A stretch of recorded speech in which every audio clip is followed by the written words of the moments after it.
We're live. Welcome back, everybody. Welcome back to Chronicles of Divastara. I am William, or Shawnee, and because I realize I've been mispronouncing my own continent, because again, it comes off easily Divastara, but it's Divastara. Welcome back, everybody. I am William, or Shawnee, and I am your game master for this 5th edition campaign. And joining me today, we have Yare. Hello, I'm Yara. I am playing Morgan Thompson, the People's Paladin. And Drevian.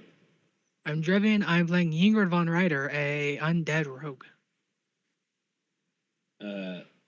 And Katie. Hi, I'm Katie. I'm playing Molly Malone Clemens, who is a human time traveling investigator. And if you thought you saw me, no, you didn't. And Jeremy. Hi, I'm Jeremy, and I am playing Astra, who is the people's serial killer doll. We are once again not joined by Zodiac System, who is not only playing Ukraine Bonjour. Hopefully, they will be feeling better and be able to join us next time. But as always, Black Lives Matter, trans rights are human rights. Happy Lust Month! Welcome to Lust Month. Woohoo! Yep. Feel like there's at least one more remark I should have, but it's not coming to me right now. Is it the call your... Oh yeah, continue calling your payment processors. Call your payment processors, call your TV networks, call your senators, call your representatives, call your MPs if you're in countries that have those. Yeah. Things are going interestingly They're sideways, happening. and things are definitely happening, and it is Things are important to happening. make your voice heard. That's what we're going to go with that. Yep. Yeah. Things are happening. But when last we left our adventurers, our rebels, they had made a startling discovery. In that, as discovered by Ingrid, there was in fact an undercity to the capital city of Duval. And as it turns out, the city buried beneath likely was once known by the name of Vardendal.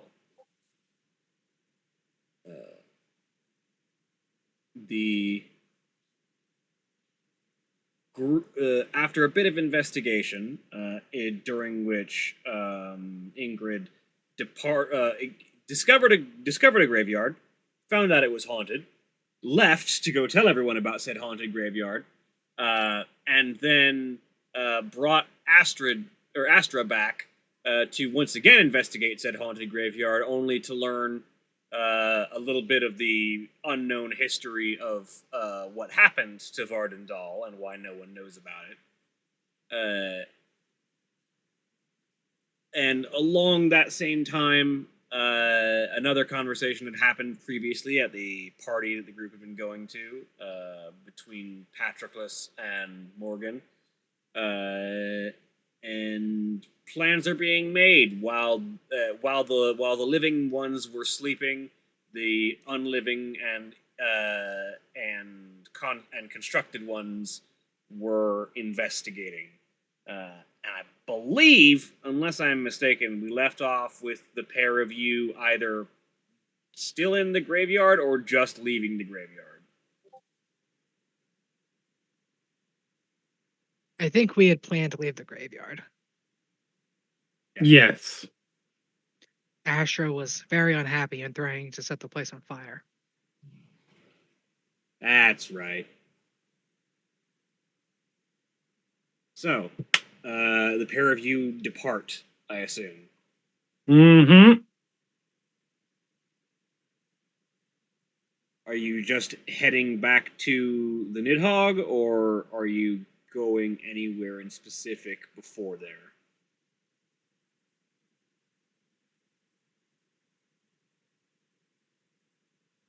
I have nowhere else in mind. Nor I. All right, so with the pair of you returning to the Nidhogg, it's the middle of the night. Everyone else is asleep. Were you waking them up to tell them what you found, or waiting for morning? Waiting. About to say, Really? do you want to die again? I mean, you can wait.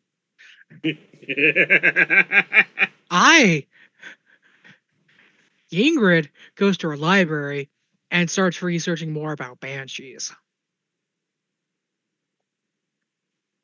Yeah, no. Astra goes to whichever room of whichever sleeping person is closest because sleep is not a thing that she understands, and thus not a thing that she cares about. All right. She has no concept of what of the like. There's an intellectual knowledge that people have to sleep or trance or whatever, but there's no understanding of the actual value of sleep. Mm-hmm. And Astra doesn't seem like the type to have much empathy for it either. Mm. Nope, not when you're this angry. All right. There are theoretically 4 individuals that you could catch, not counting Ukraine because their player isn't here. So roll me a d4 to see whose door is closest.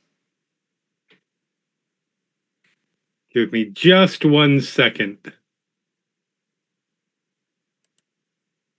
Yep. No, it's gonna be one of the two. The other two, the NPCs are. She wouldn't mean this in a derogatory way. They're the help. Fair enough. Then roll me a d2. Yep. Yeah, I mean, I'm just gonna roll a d4 anyways, and it's you can divide by 2. it's less fun to bug the NPCs. Right. 2. Then you find no, yeah, you wake up, you find Molly's room first. Oh All right. my god. To be fair,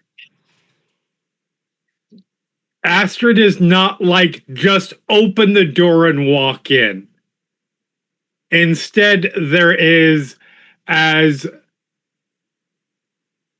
loud as hold on, I there's something that I forgot to open, which is my character sheet. Not to invoke that show, Sheldon Cooper style. Not quite. I'm saying as loud as a I think I am as loud as a 10-pound doll with a strength of 6 can. Just tackle the door. As we say, roll me a strength or athletics check just to see how loud you can even be. Oh, good. Watch, this is the time Jeremy nat 20s. 7. It's not the worst roll you could have possibly made. In fact, it's about average. Right. So on a 7, the loudest noise you can make is basically a slightly rushed knock. It's just kind of a Except for from the other side, it is just fucking pounding on the door.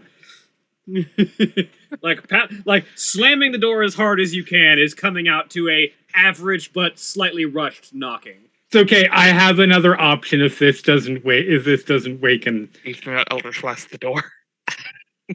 Don't reveal my plans. Spoilers. No, arms him a dart at the door and all the tentacles just start knocking for you.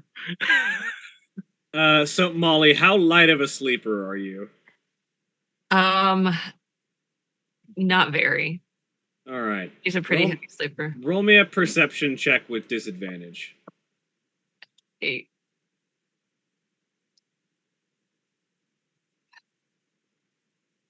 Your DC is 20 minus the result of that athletics check, so it's 13.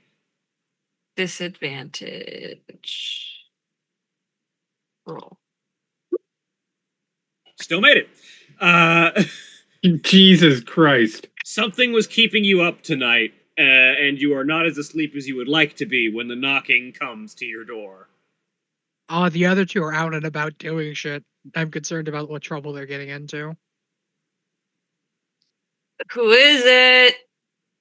Open the fucking door. Oh, Astra, how lovely to hear from you at this hour of the night. Come in. Yep. Door gets opened, which again, I imagine comes with just a little difficulty. Molly stands up and opens the door once she realizes what she said. And like, wait, she's 7 inches tall. No, I am 2'1", but still can't really reach the door handle. There's definitely like I have to jump just a tiny bit, I think, to reach the door. Okay. Like a cat. Yep. So Molly turns on the I've learned, just like any good cat, that if you hit the door in the right spot underneath the door handle, it'll pop open. The horrifying part is this one has thumps. Yes. So Molly turns on the lamp. She goes over to the door. She opens the door, looks down. I storm right in. Come in. I did. Okay. And there is a momentary what's got your strings in a twist? There is a momentary like Astra is 100% about to go on a rant and then stops because she's so angry she doesn't know where to start.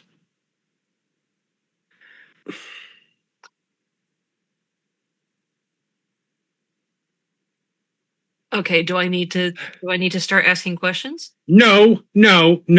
So, you remember that me and we're going to go down.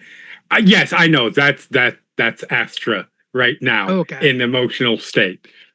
We're going to go down into the underworld area, right? Mm-hmm. Because there was like undead down there, and I can talk to undead. Mm-hmm.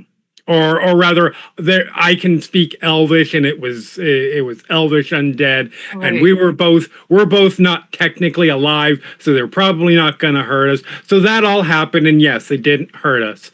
But something clearly did. So you know how this is. How old is our society? Historian. Book person. It's about 300-ish years. How old is Divastara? Yeah, it's about like current historical record goes back about 300 years. I mean, historical record goes back 300 years, but it's much older than that. No, well, not this society. What did you? The society that this society genocided certainly was. Damn it! Some things never change. Go on. There's a lovely number of fucking ghosts down there. That must be awkward. Yeah, awkward is one way to put it. I was trying to make a joke, but continue. And this society is older than that. Mm-hmm. And they remember, well, not a whole lot, but they certainly remember how there was potentially an invading force being led by a dark goddess. Mm-hmm. That wiped them all out. Mm-hmm. all of them. Yes, genocide, as you said.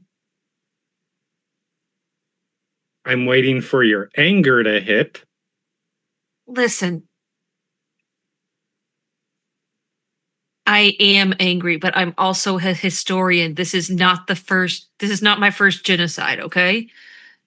It's shit and it's terrible, and civilizations in history have been wiped out because of some incomparable dick measuring contest. Okay? I don't know. So yes, I am angry. Okay? It's beyond reprehensible. But what good is it going to do me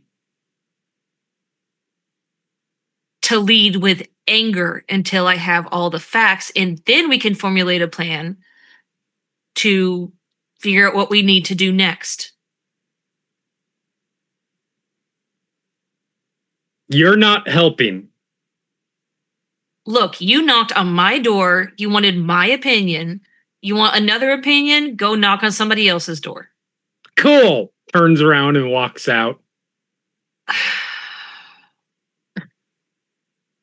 Well, now you're awake.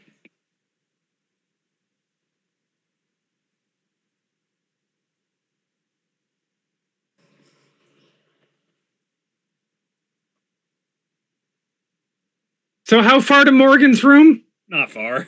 Okay. Yeah. I'm not waiting to knock.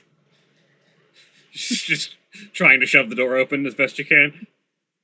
Shove. Yes, that is certainly what I'm doing. Just out of Just from like 15 feet away, blast the door open and then walk. I do through. 4 force damage to the door. And I'm sorry, unless a 9 doesn't hit a door. I mean, a 9 hits a solid object, yes. Yeah. Okay, just because she's awake now anyway, and she's seen a very angry doll. Molly's gonna follow because reasons. So, Morgan, you're woken up by your door being blasted open. Yeah. I'm so sorry. No. I expected. Actually, I'm not. But that was not the bit I was expecting. But the rest of it, I was, Morgan being awoken by an angry doll was very much on the table. It's not destroyed. 4 force damage is not enough to break this kind of door. But there was a loud noise and a reinforced door. metal, but it's definitely slammed open. Yeah. Yeah. I wasn't trying to destroy the door. Yeah. I don't think I was super caring either way, but that was not my intent. Mm. So what you see through the hole in the door is... Oh, it's not a hole. It just hits it and slams it open. Okay, what you see through the now through open door. Sup? Morgan is currently wrapped in a bedsheet, desperately trying to cover themselves, and reaching for the sword. Oh, good, you're awake. So... I didn't think there was a way I couldn't be after that. Don't do that again. Sure, I will. I tell you what. The next time that I come to see you and we figure out that this entire society, this entire civilization that we currently live in isn't responsible for mass genocide, I'll not blast the door open. Okay. Give me 1 minute to get dressed, and you can explain what the fuck. Okay. Oh, that's right. You like people have to take off your clothes when you sleep. Yeah, sure. I don't leave. Just unless I'm told to. Have to is a word. Turn around. At very minimum. Molly is just going to knock very even though the door's blasted open. Molly is still going to knock, just to be polite and also to like turn the screw a little bit. Door's open. Yeah, I feel like I'm partially responsible for that. Apparently, I wasn't angry enough. Give me 2 minutes to wake up properly. I'll be pretty fucking angry. Yeah, and she's gonna just motion for Astra and those two to turn around. Turn around. Right. Okay. Yeah, Morgan gets dressed. Yeah, Morgan, yeah. Ignoring the rest of that. Yeah.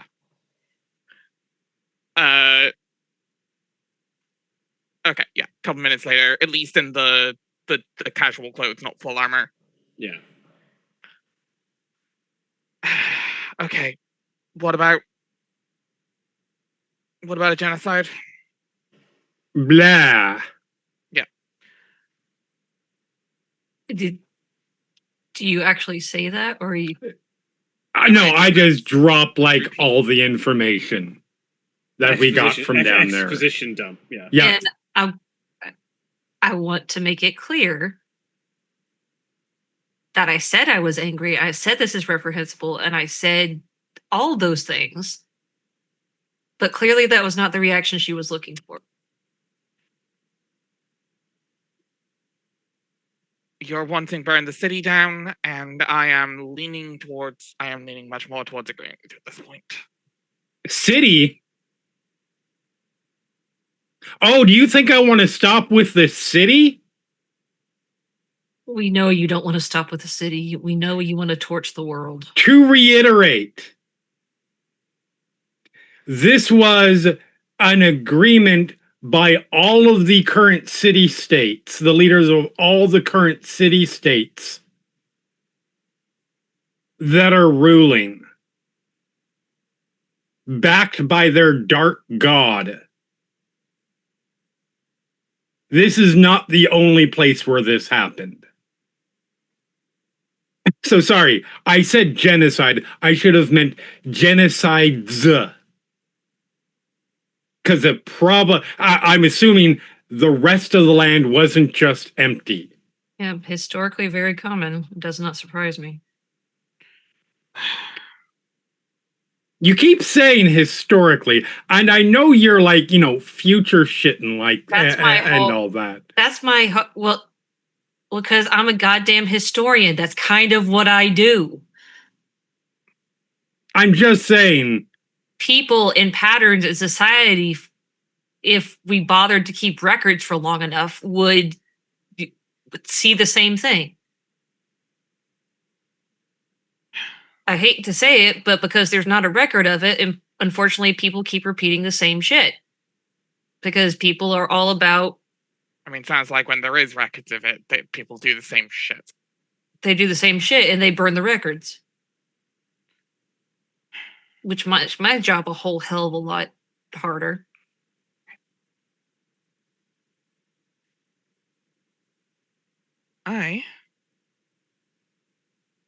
All of that confuses me, so I'm just gonna let that go by. I am going to finish getting ready, and I'm going to go find Vanitas. Cool. Where do we find them? That hospice care he mentioned, I know where it is. I went and found it basically right afterwards. Dope. I don't think that I don't mind if you come with, obviously.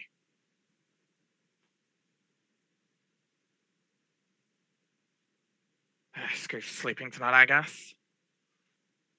More important things to do. All right. Morgan armors up, wakes up, and starts making their way towards Vanitas's hospice. Who is following her? Well, to hell with it. I'll go. I don't know what's going on. So I I assume think it's probably a little hard to miss once the yelling starts. Like you've got a library, but like it's a big boat, but it's not an impossibly large boat. Like you probably hear the shouting. yes, but the plan to go talk to Venitas was not in shouting voices. Fair, but you do hear people moving around. yeah, There was the sound of a door being eldritch blasted open. Oh yeah, that one you definitely heard. It's just a and if matter of not, whether Morgan you would care give you a to heads up of whether some sort. whether you care to investigate and see what's going on. And if Morgan can give you a heads up of some sort. Oh, okay. It's like I hear the eldritch blasting of the door, and it's like, oh, I guess Astra has decided to start burning stuff in here first. And starts to research faster before Astra can burn down the library. And then gets told about the plan to go see Venitas, and it's like, oh, okay. I'll put a hold on my research. All of you. You make your way over to the hospice that Venitas makes their practice at, and once again, as you enter, it's quieter now in the night. Most even of the deadly ill are sleeping, and as you enter, the lights are low, but that faint, eerie glow that emanates from Venitas's armor marks them out from the shadows as they, seemingly having just been standing on watch in the darkness, emerge from the shadows as you enter the room, sort of stepping forward and just sort of look at you, waiting for you to speak. Sorry to disturb you at this late an hour. I know you don't need the rest, but for the people around you. Speak what you have found.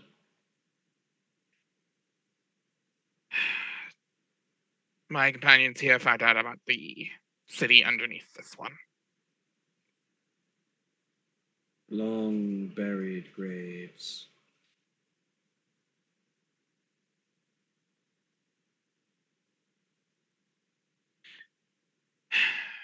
Were you the ones to make the graves? I see to the dead of this place. It's very general about what the idea of this place might be. So I'm hearing yes. When I said Kanatas couldn't talk about it. I am bound to secrecy.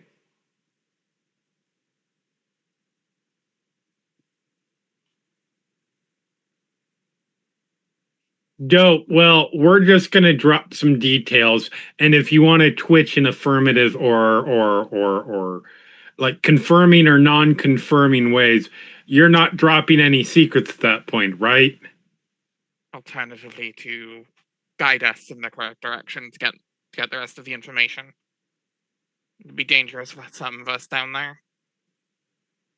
I cannot speak, but the dead can.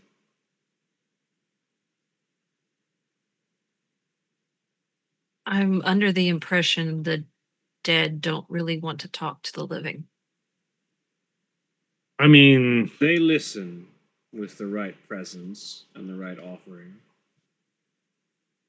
Offering.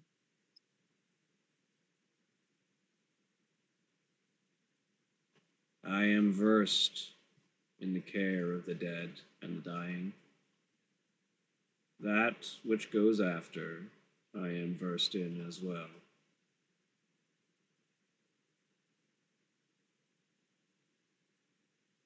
When you are ready to speak to the dead, let me know.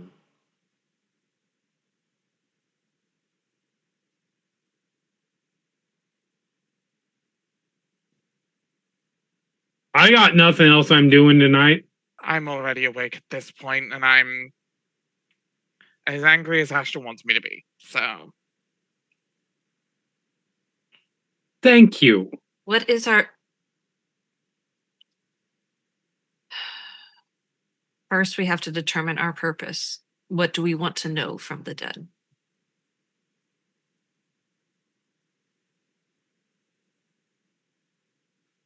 Can't tell you that, but I know I'm was the asking party. I'm asking the rest of the party.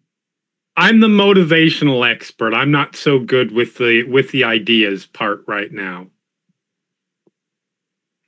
My How much opinion is just as much as they're willing to tell us.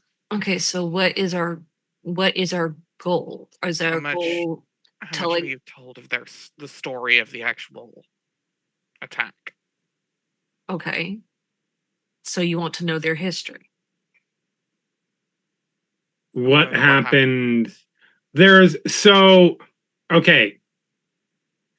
So the what was it? The Queen? the Grain? the Queen of the Queen Was the it- Queen of Vardendal. Yeah, was one of the Banshees. Yes. She's gonna have a lot of answers. Even we're not too keen on trying to start up that particular conversation because we're not living, but we can still die. Right. And if I remember correctly, she wasn't the only Banshee. So Many Banshee, if I remember. There were two. There That- were many ghosts and 2 banshees. that is the equivalent, especially for a what are we now? 5th level. A party of 5th level characters. 2 is many Banshees. Hmm. Especially when it wasn't even the entire party down there. Yes. That's a Banshee apiece, and that's 2 Banshees too many for us. So Molly is going to take out her writing tools, her pen and paper, so to speak, and just start taking notes because that's what she does. So we want to know about the battle. We want to know their story. What else do we want to know?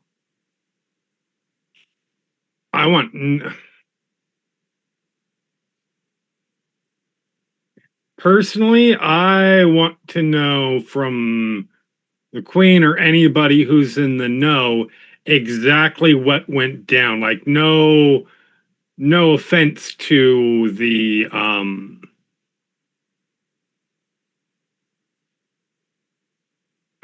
the nice dead lady who is permanently waiting for a date that they're never gonna have. Right. She doesn't know anything. She's, you know what I mean. She doesn't know the high level details, the secrets that this city doesn't want getting out. So we're speaking to the Queen then. We want to know the secrets that have not yet been surfaced. We want to know a timeline of how this all happened. Am I missing anything? I mean, I don't think there's much we're going to be able to do to help, but I would, if we can in some way. Okay, ask if there's anything we can do to help. I would like to know. And 6:45. I would like to know.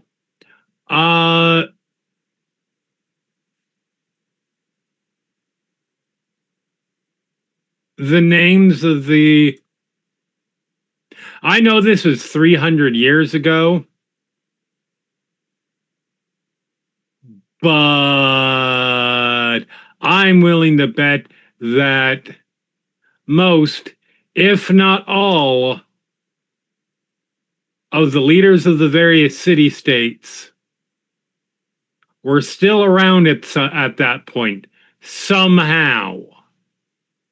And so you want to know you want to know who was in charge of the different city states 300 years ago.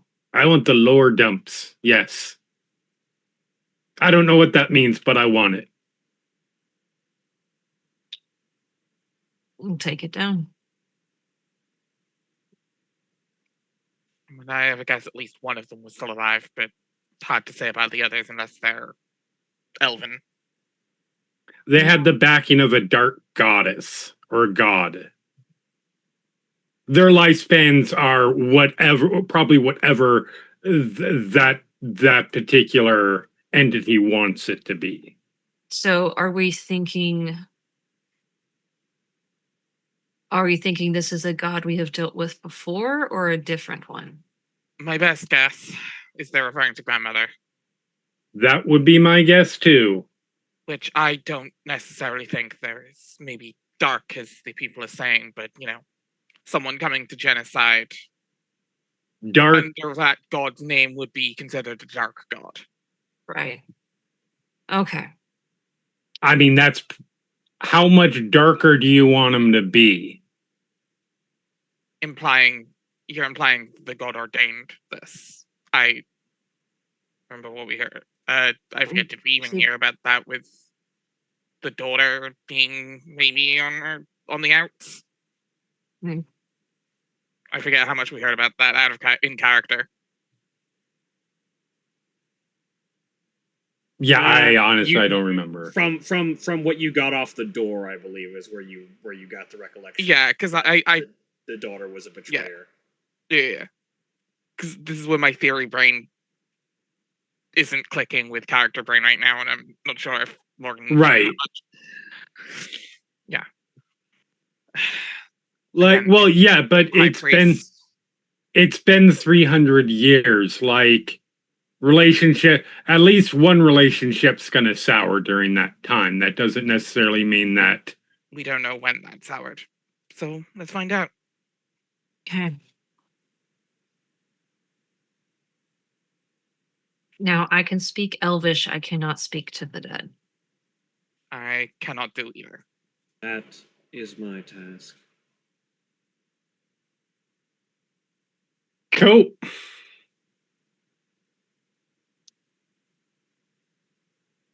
You are ready. Lead the way. I am bound and cannot show you.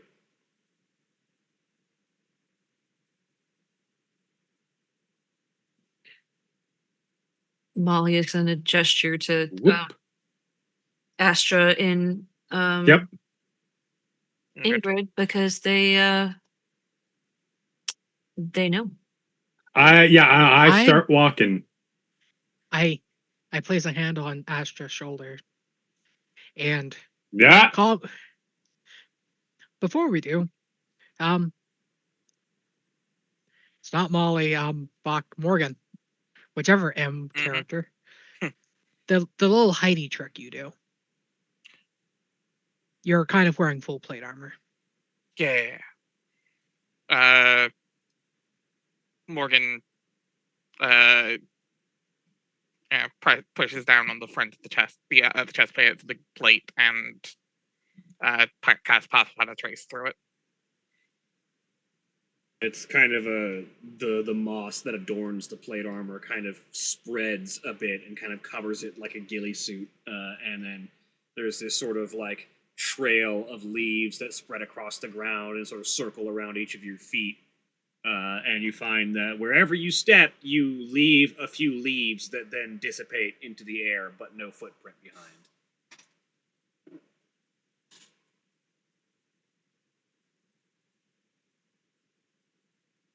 And then hopefully we're sufficiently hidden. Then I lead the group back to the cemetery. Go ahead. I would like a group stealth check. Keep bearing in mind that you have plus 10 on this. Yep.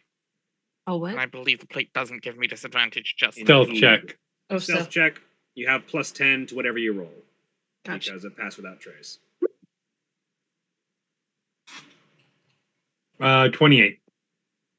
28, 33. 21. Excellent.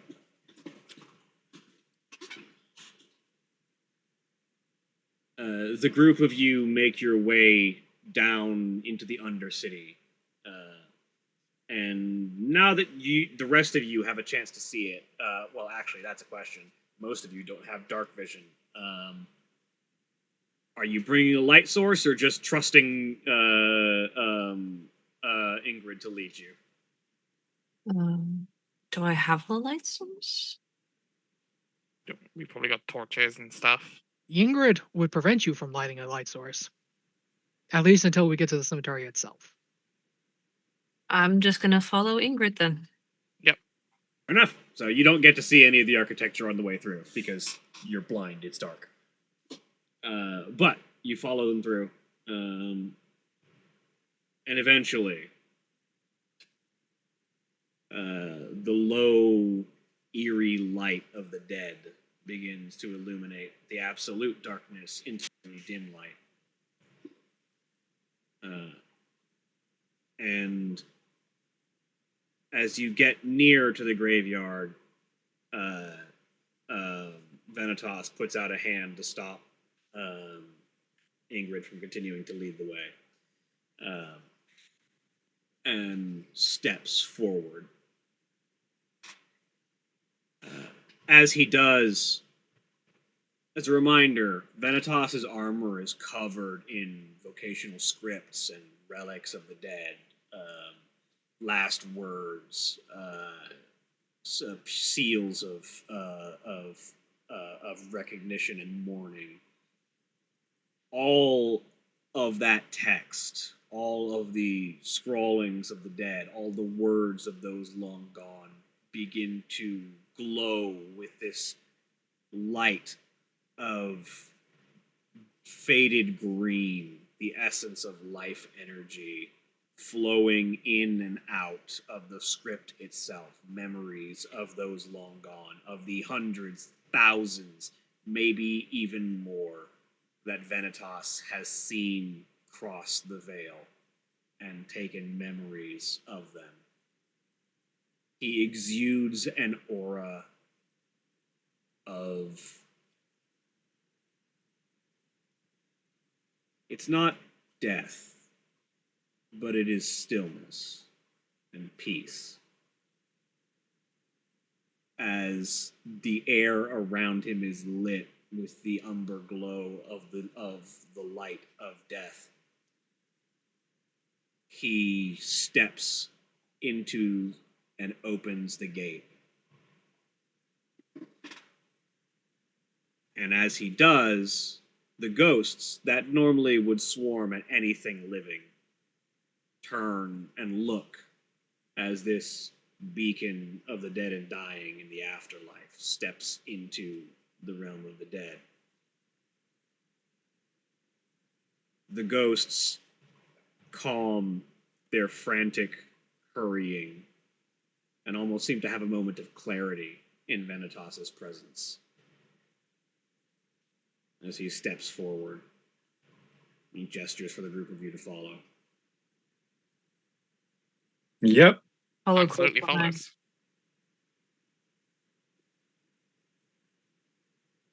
He walks the rows of gravestones.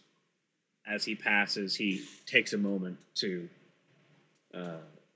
perform some basic maintenance, cleaning bits of grave that have been marred, carving again bits of words that have, bits of epitaphs that have been worn down over time, adjusting funeral goods and grave goods so that they sit properly after having been disturbed. As he walks, he tends to the graves as he passes.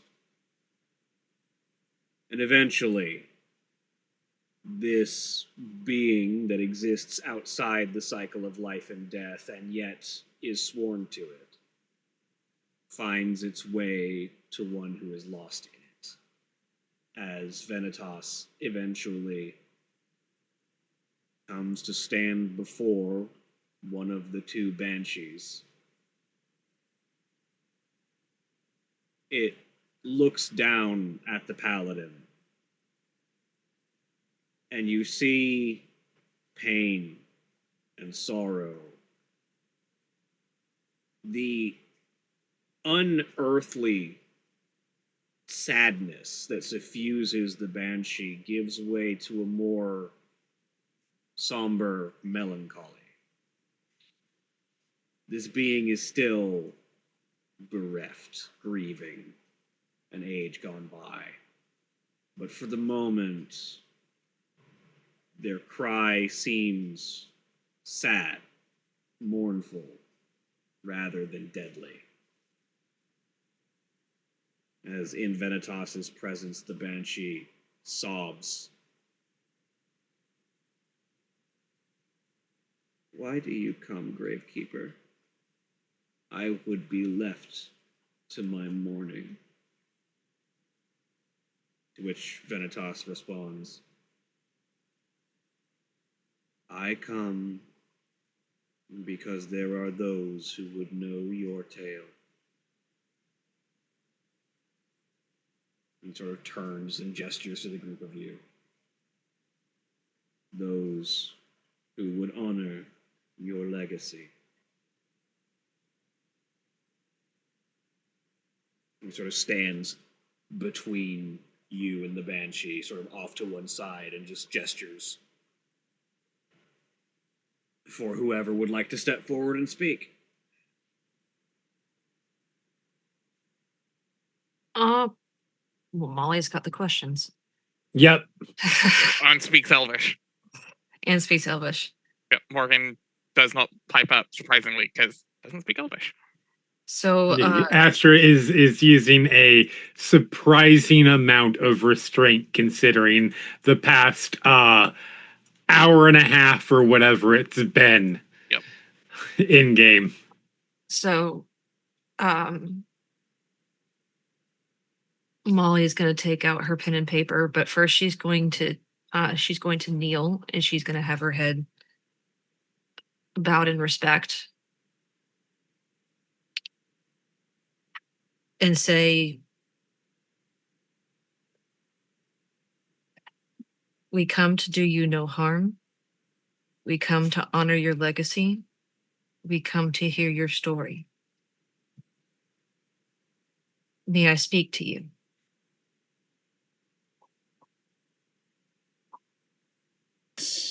Dead woman, Elvish, long flowing hair, lank, lithe, desiccated frame, elongated arms, limbs that stretch too long as if the pain has drawn them out, that end in long, gnarled fingers. A torso that is draped in a funeral veil. No legs visible to speak of, as if the dress just fades out into nothingness. They lower themselves to the ground as if sitting, and sort of tilts their head as they look upon you. I was once queen of this place, protector of my people. I was Delphestri, Lady of Vardendal. Morgan is still keeping her head. Molly is still keeping her head bowed, but taking notes. Where has the time gone? Soria, where did you go? What? This may be a difficult question. How long has it been for you since you were above ground?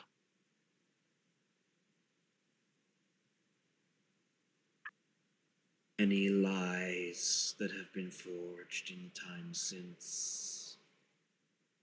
It has been too long and not long enough. The world is convoluted. It's time wrong.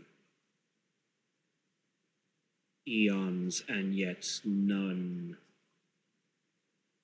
Decades that seem like eternity. What should have been centuries, what should have been moments, become centuries. Long and not long. Time is wrong. Time is a lie.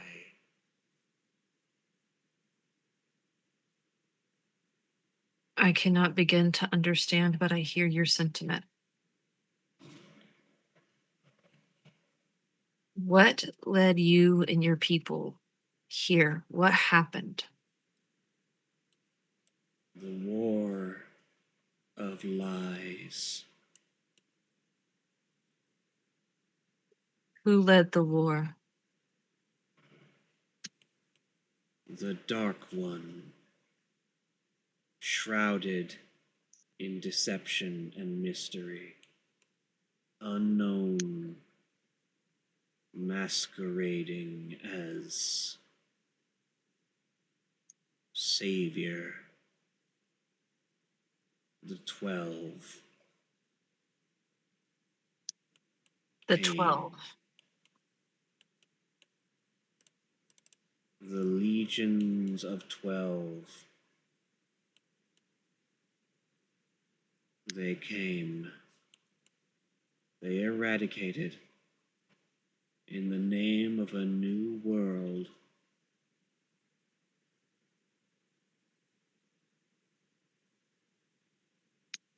Was it worth it? The pain, the suffering in the sake of change and of a new world?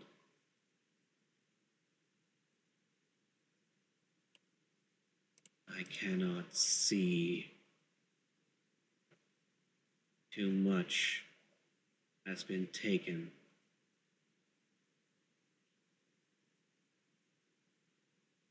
All built on lies. Were there always 12 separate city states, or is that something new? The 12 came to make their own, to create the new world. They succeeded. Was it all one land previously? When it was your world? And I mean no disrespect. Truth, lies. The past is as both. What was is no more. Its very history has been stolen. I understand. So let me see if I understand. There were not 12 lands before. There was one land? There were many, and one. It was different. But the differences have been erased, and Were new there ones put in their place. What kind of differences? I speak up. I'm in Elvish because I speak it.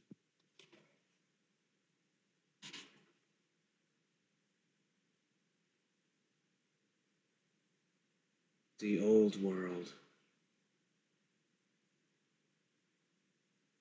It knew pain. It knew hardship. Its peoples separate, clinging to clade and identity, to culture and home. We lived, but we did not see what would come.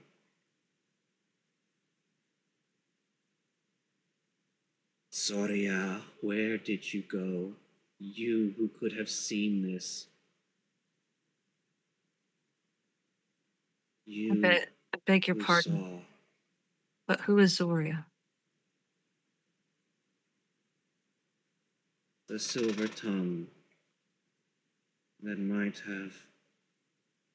might still linger. She who is ever unabated.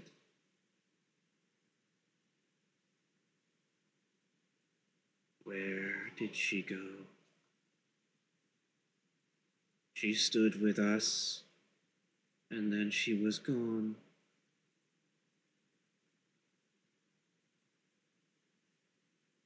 Before the attack?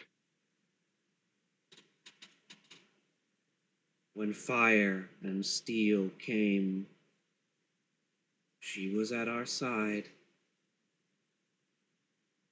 She defended the world that was, and then she was gone.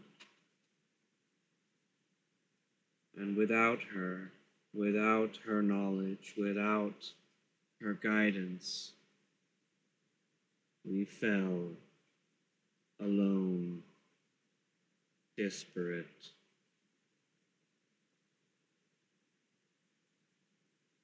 So these 12, did they come from within the old country, or did they come from the outside? They rose under the banner of a dark one, a goddess built on lies. Soria told us the structure that they had built their basis upon was founded on deception. They believed themselves to be righteous, to be making a new world. It is made of lies.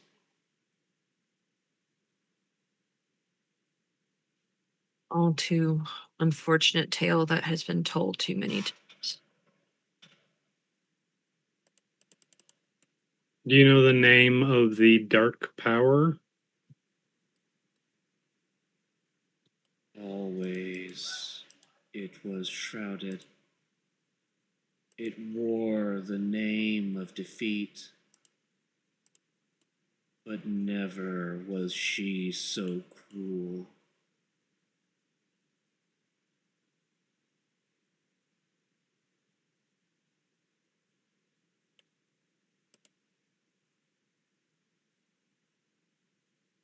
I have to ask, do you have any idea what's going on in the world now, or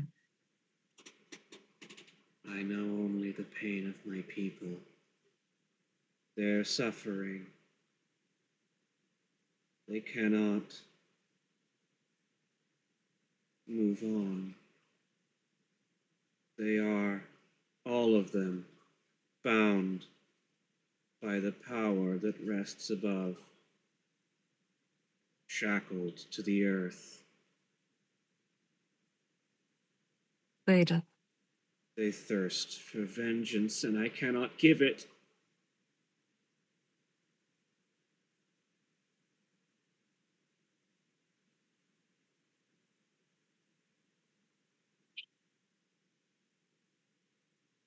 Molly stops and starts several times trying to figure out.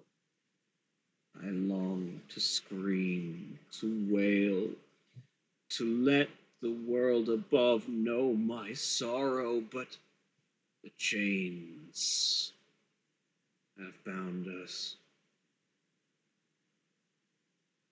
Is somebody binding you here, or is it your sorrow and your revenge? Aster just casually lights a match and lets it burn and drops it. Just because. The power above holds us here. The power of what? I'm sorry. Above. Power above. Above. A city The- of the dead rides under the city of the living. We long for vengeance. May I ask, and I mean no disrespect, is there anything we can do to help you move on? I pull out another match. There's a moment of flickering, and then suddenly her face is uncomfortably close to yours. There's like a jerking moment, almost a jump scare. She leans in incredibly close. Break the chains. Set us free. Let us have our vengeance. Oh, don't worry. How do we break the chains? The crown must shatter.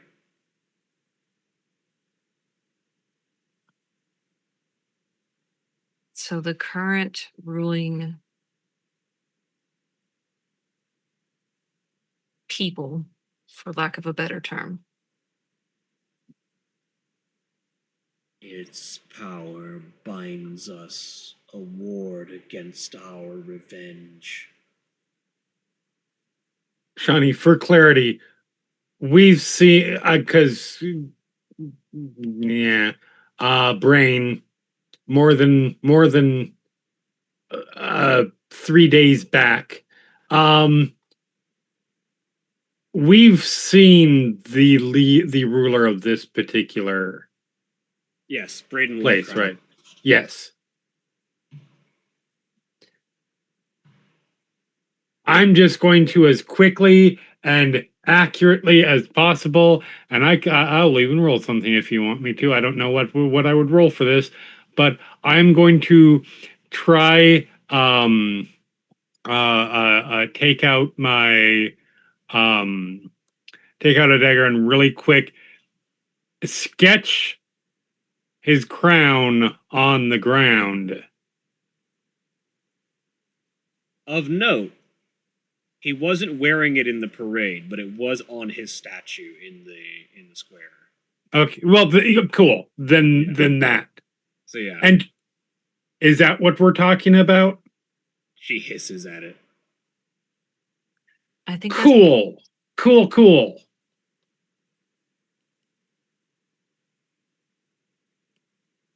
For clarity, when you say it was on the statue, was it part of the statue or was there an actual crown on the statue? No, like the statue had the crown that he supposedly wears carved into, like, as part of the likeness. Okay, so it's not like the actual crown is on the statue. God, that would No. be so. Yeah, no, that would be I- super easy to steal. Absolutely, I just wanted to make sure. You know, Because it's that very would much be- in the palace. It's just That would be too easy to steal, which would mean that there were many traps and surveillance magic and all that kind of stuff or just around it. it wouldn't be there because even then, why bother? Why risk that? That seems Good way to Catch the rats. good way to ferret out potential people plotting against you, And at the especially if same you have time, it. Yep. why leave this entire Undercity so accessible? They're clearly not great at planning. Also that.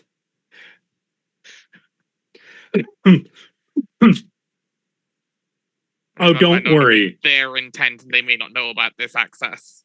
so. Don't worry. We will get you your vengeance. Molly looks back at her party, looks down at her notes. Any further questions? Morgan's reaction completely depends on if there was live translation. Yes.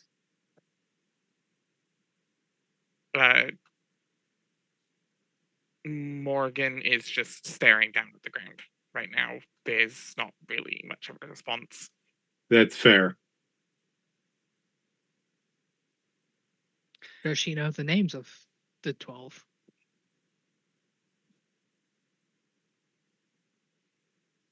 I'm just gonna ask. I'm sorry. What was her name again?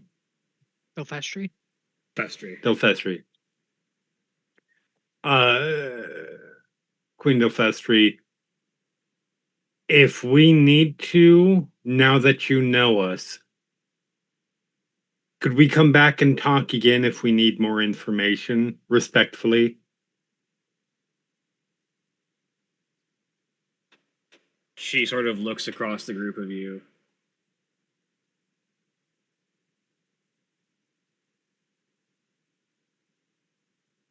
One of you should bear my seal.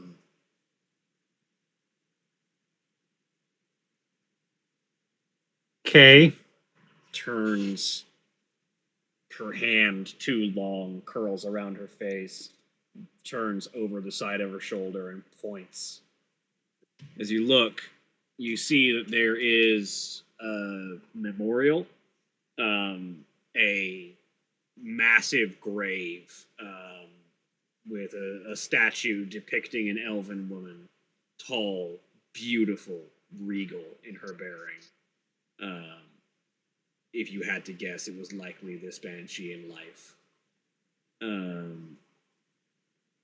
And at the foot of the statue is a small, like among the many votive offerings, the thing that she points at that sort of is lit by ghostly light is a small brooch,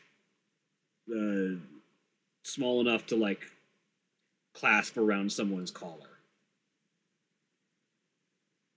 that has the gleam of a uniquely shining metal that Ingrid, you've seen this metal very recently, in fact. That's the same gleam as those sewer grates. That's made of mithril. Like, it's when she points over to it that Ingrid probably goes over and like holds it towards her to confirm. She nods. It's a mithril brooch that is marked with an emerald stone set in the center of it, and it's cracked, and you can sense the spectral power writhing invisibly inside of it.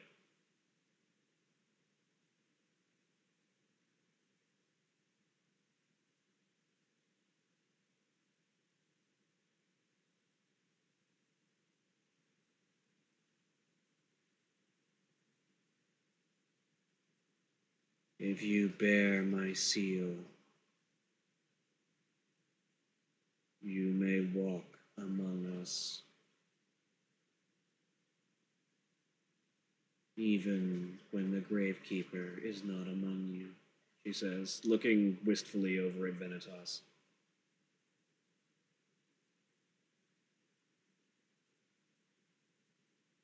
Find Soria. She will know the truth. And to be clear, Soria it was definitely a person and not like a divine something.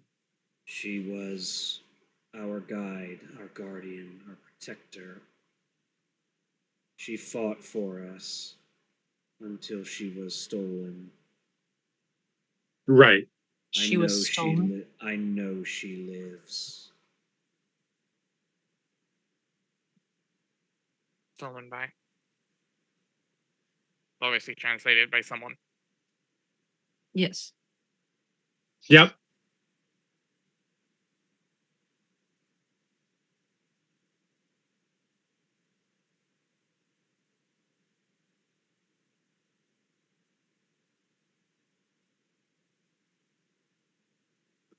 All right. Well, thank you for your time. Thank you, Your Highness. We have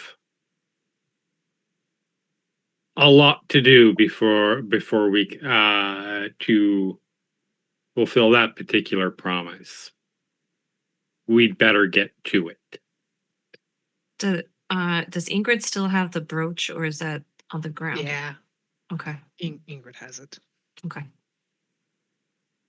I have taken the grave goods. Okay. As is your wont. As is my right. I mean, the shoe fits.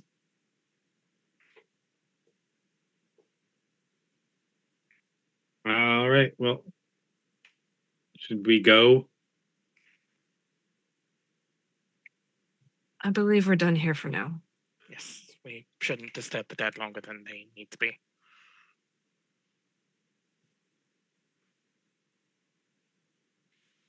Delphestri kind of wraps her arms around herself and lowers her head, and you just hear faint sobs as she descends back into the earth.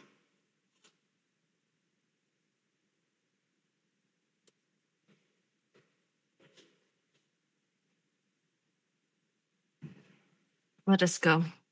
We have much to discuss. Yep. Yeah.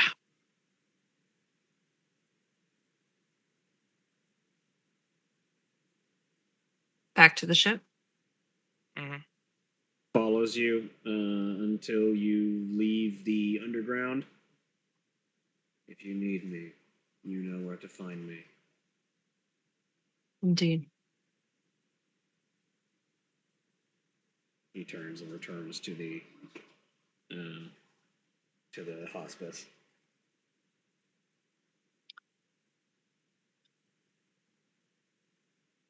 All right.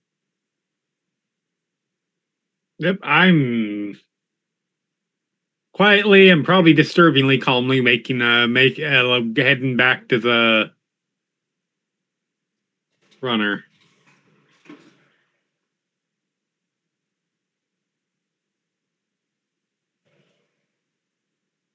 Planning to be the one to hold on to the brooch, Ingrid.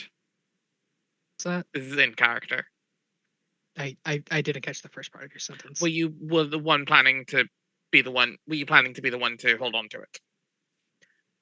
I was gonna put it in the supply closet with the rest of the.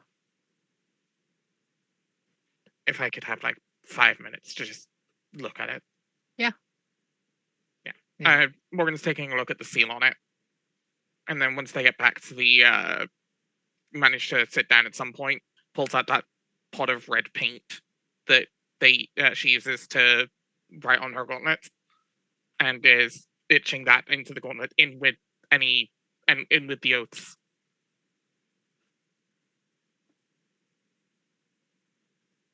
And that'll be added to the gauntlet every time it's repainted.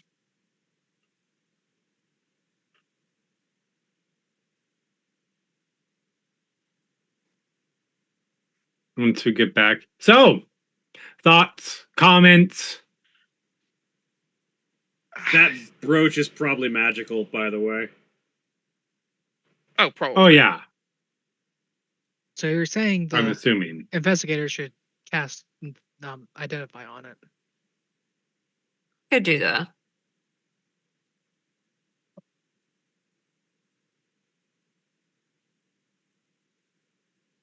Once I find it.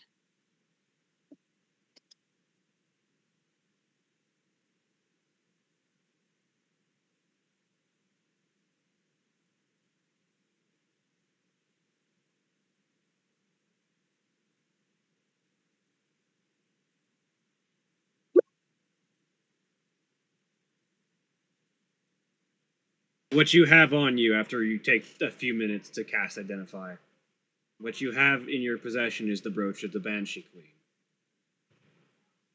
While attuned to it, the bearer may cast Speak with Dead at will. Nice. And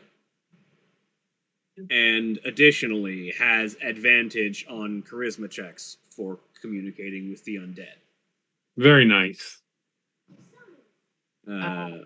Once per day, it can cast a version of Calm Emotions that explicitly only works on the undead. But does work on the undead, where Calm Emotions usually doesn't. Right. Molly relays the information. Cool. So I mean, where do I fucking begin on that one? can we at least all acknowledge that slow pushing for societal change is off the table?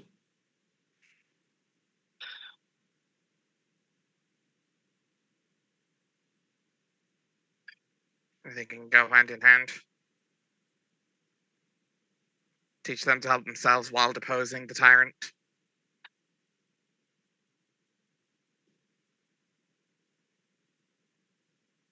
I think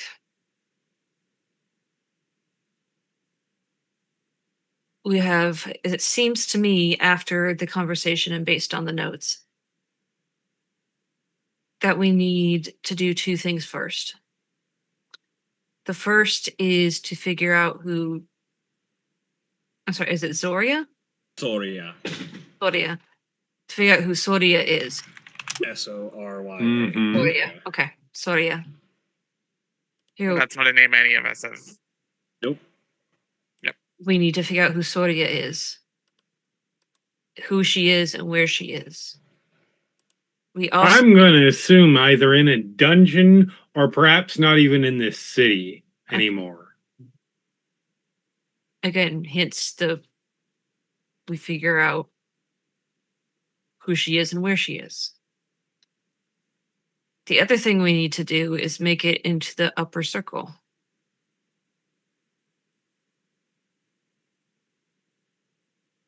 Because a lot rests on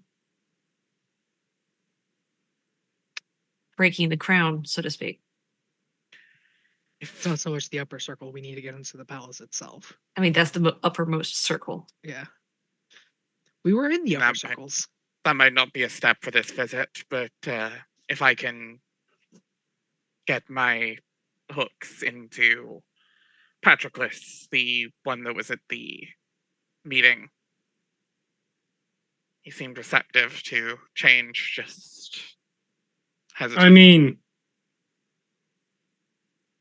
so to be clear here, all of us acknowledging, I think it's already been acknowledged, that we're not just marching into the king of this area's castle and murdering him because we will become, well, in your guys' cases, blood smears, and in my case, shattered porcelain across the ground. Right. Acknowledging that we all know that that's the case. To bring this particular state down, we don't need to do that. We need to break a magical item. Right. That's it. That has been acknowledged. Mm-hmm. And then we let the people down there, the armies of the dead, handle this civilization for this particular city-state for us. And what about the innocent people who have no idea?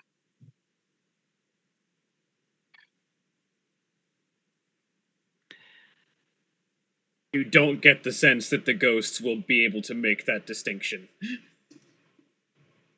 What you're saying. We're going to start yelling at each other again. So you realize my point. I realize your point. I absolutely do. I just don't. The ones that are open to change, we can just have evacuate the city.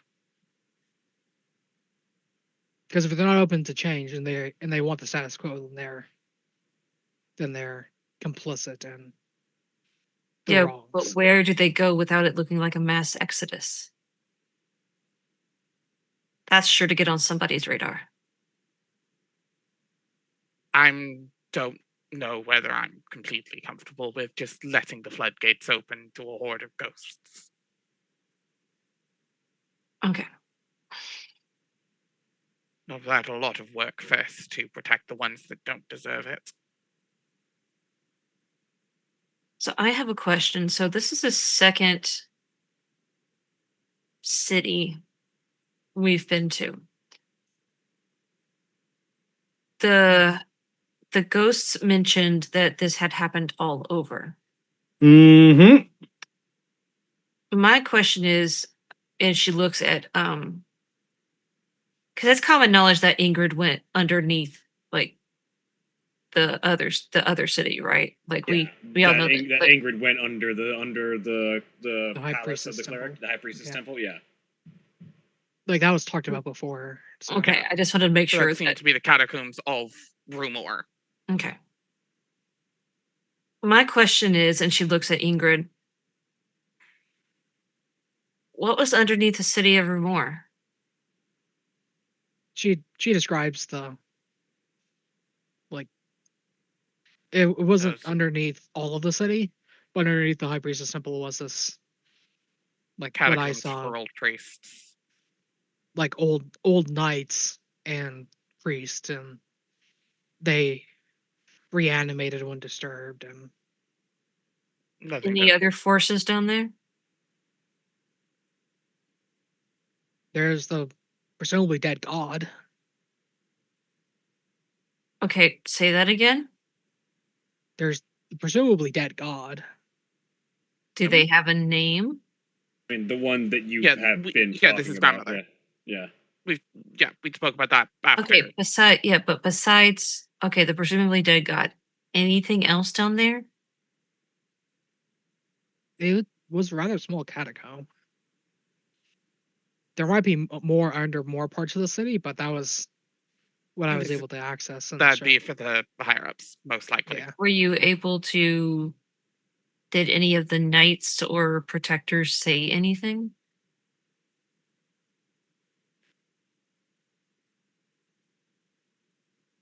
No, I didn't really give them a chance to, because I figured they'd be hostile. I did not let them notice me, That's fair.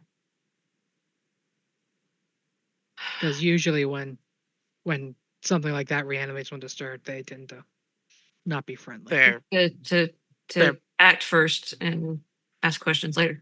They're animated for a reason. Right. Okay. So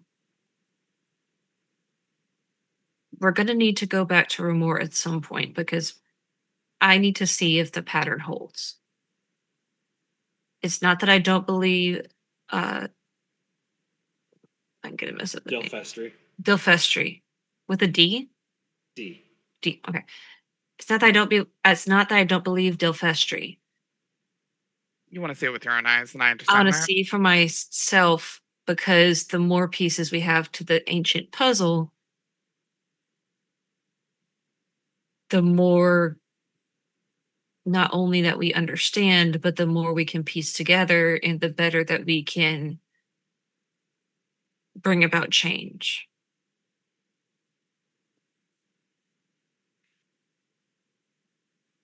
There's probably places like that everywhere. Gods know what the wilds hold. Exactly, which is There why was the ruins in the 12 towers that we found too. Okay. we need to go every place we go, we need to find the understay.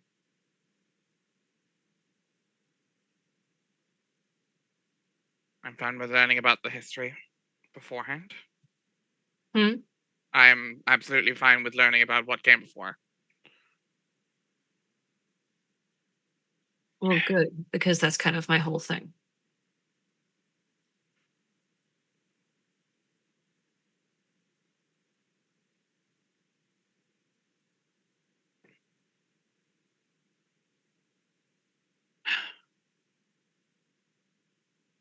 And so Molly's going to do what she does best, and she is going to take out her notes from. She's going to take notes of what was said about. Where were we before? Morgan City. 12 Towers, Rumor. Rumor. So take down what they know about Rumor. Take down what has been found out about. Where are we now? This We're is in Duval. Duval. Okay. So kind of like separate her notes. There's a file on Rumor, there's a file on Duval, and she leaves pages in each section because we don't know everything yet. But this way there's kind of it's her investigation notebook, basically. The only record of those lost at this point. Right.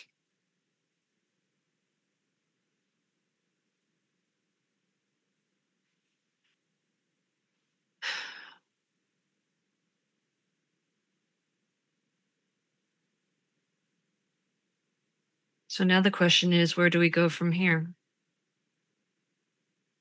Do we stay? Do we leave? Is there anything else Do we hop the fence into the palace?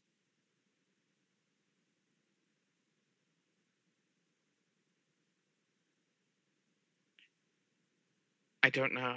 I don't think we're going to get that close to the palace this quickly. Not without kissing a lot of rings.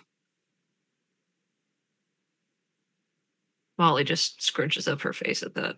Oh yeah, Morgan looks like she was about to spit on the ground without, even thinking to say that.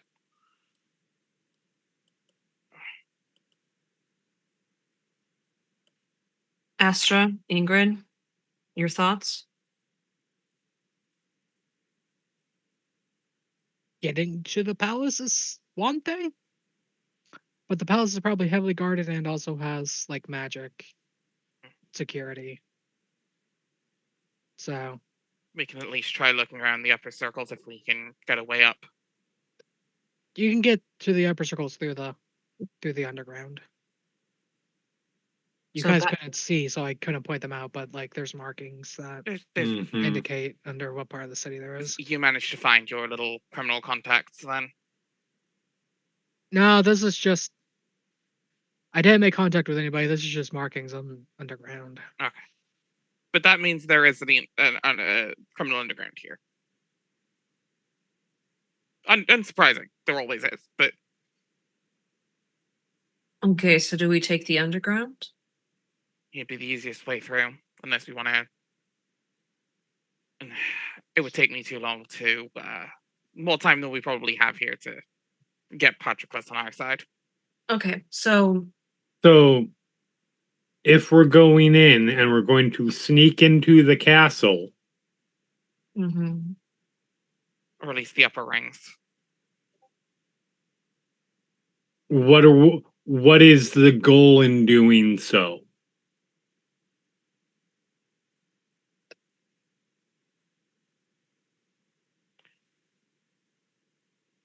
I want to see if there's anyone we can get on our side. Closer to the ear. In the castle? We're not trying to get into the castle. Or just the upper rings. in the upper rings? Yes, the upper rings. The concern there is if we're caught, we get kicked back out to the That's lower why we're rings or- careful. And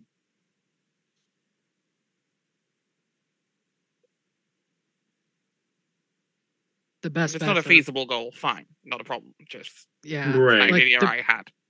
the best bet for actually finding people on our side is stuff like the meeting you guys went to, not sneaking around in the upper rings. But something tells me that there aren't many of those meetings in the upper rings. I mean, there are people from the upper rings in those meetings. Yeah, but they don't exactly wear T-shirts about that, do they? No. I'm just saying they could be around, just a little more clandestine. Just finding the right meetings. Well, yeah, but that's again, you're talking about trying to find out who's potentially going to be on our side, which means having to earn their trust, because they're not just going to say that if they it's dangerous to do so. We're talking about months and months and months Yeah. of work. It's a lot of time we don't have. I get it.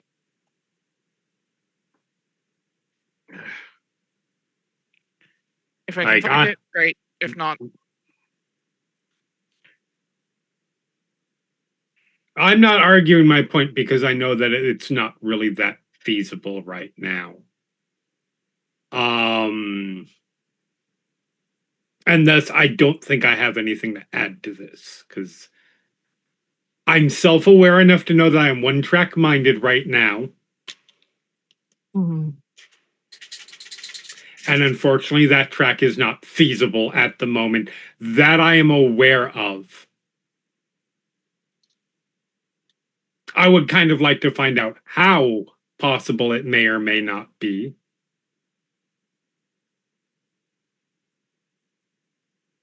Yeah. And sure, if we can get into the potential yelling stuff, if we can do something that lets, like, a last minute, hey, the ghosts are coming and they're angry, go for the gates. Sure.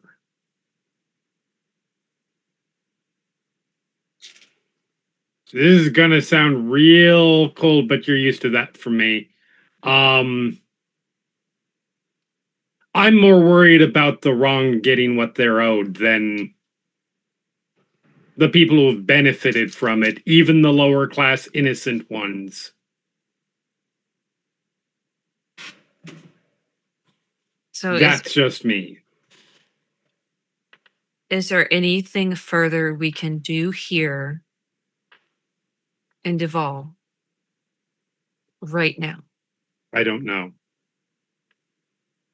I mean, I could try to make contact with the actual underground, with the with the people who leave the marks. I'd want to get a little more connected with the people organizing these meetings. Just to have a contact with some sort of rebellion. A little If need magic be. assist, yeah. The only thing I can think of is we can do a little magic assisted, probably magic assisted, because we're certainly not going to do it by ourselves. Or without that, rather. A little magic assisted, let's see how easy it would be to even get into the castle. Yeah, I'm also not against a scouting run of the upper circles. Yeah, If that's like, the goal. not going in and trying to do anything necessarily, unless we get in and go, oh, this is going to be remarkably easy, then maybe we do something.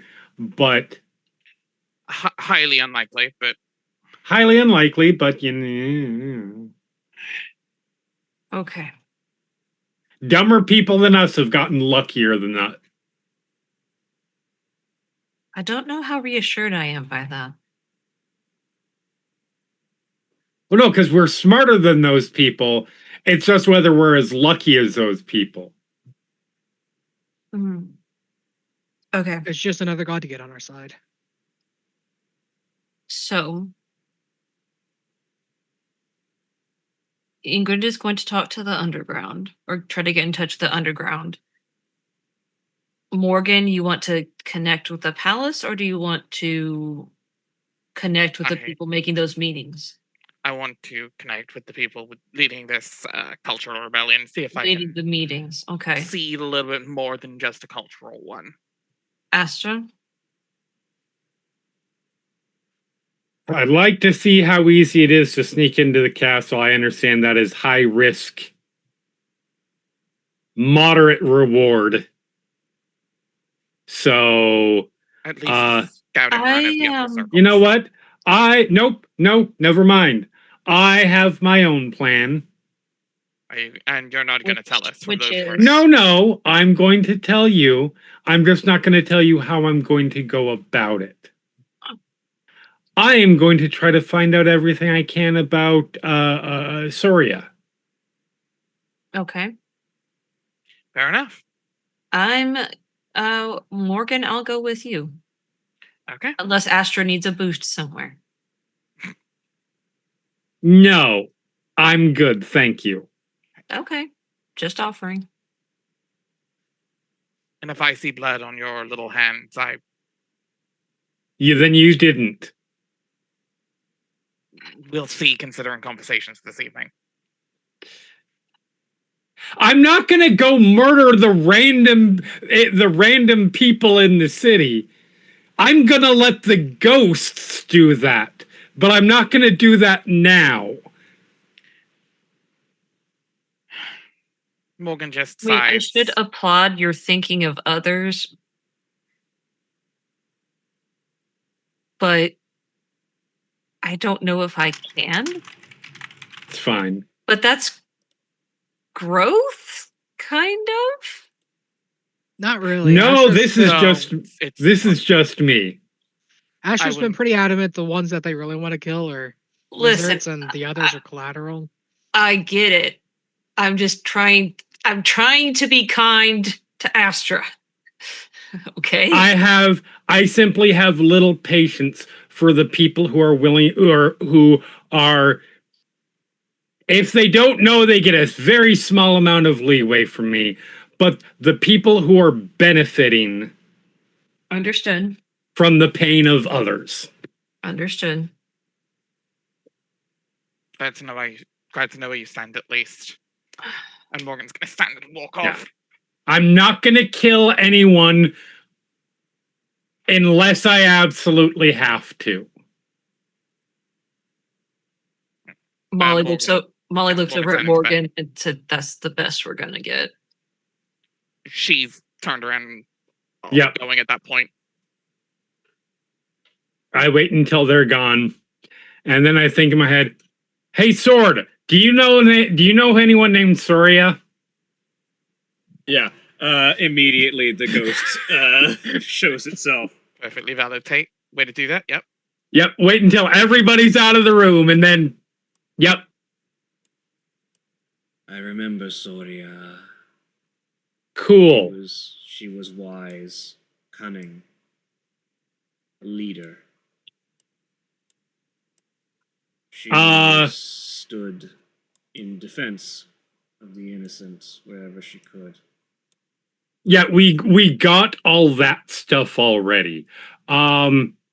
Just a person or a god, first of all, or a divine intermediary. I think she'd be offended at being called a god. Okay, that is a fantastic way of not answering my fucking question. Because that implies either she's not a fan of the gods, which, fair, or God is too weak for her. What to call her. She's a tiefling. Oh, okay, there we go.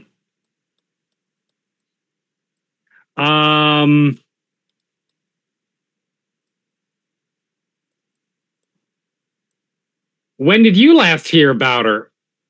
I was alive. Do you want to narrow that down for me?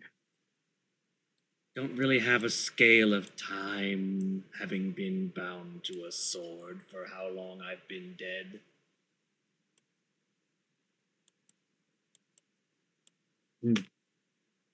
That is annoyingly logical and I don't like it.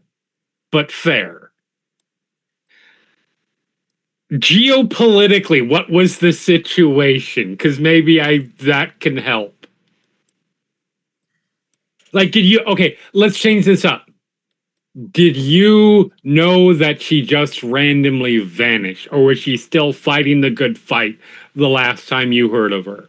The last time you were alive? When last I encountered Soria, it was in person. So, if she had vanished sometime near the conclusion of the war, then it was after my death. Cool.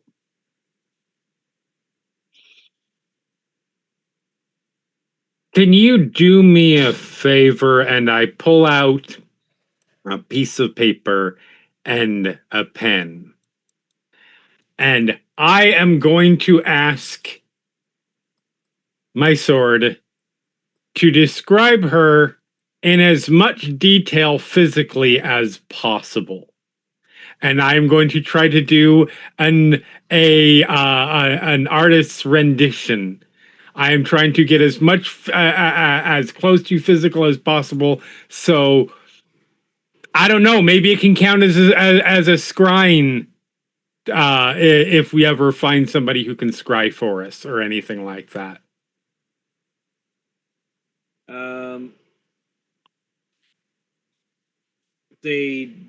What they describe is a crimson red tiefling. Okay. With wide curving horns that curl around the back of their head and point upwards. Typically, the hairstyle that they recognized them at was an undercut, just hat like the left side of their hair shorn exorbitantly short, right side flopping over one of the horns, draping down to about collarbone level. Hair was black. They had eyes that were difficult to nail down the color. They seemed to change from time to time, but usually they were either yellow or purple. Okay. They had a tattoo of their entire face, like the outline of their face was tattooed like bone white.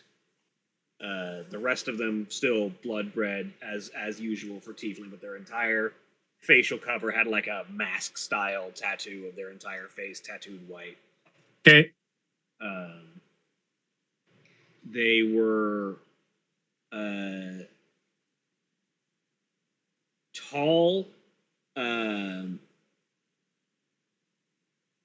not particularly like brawny, but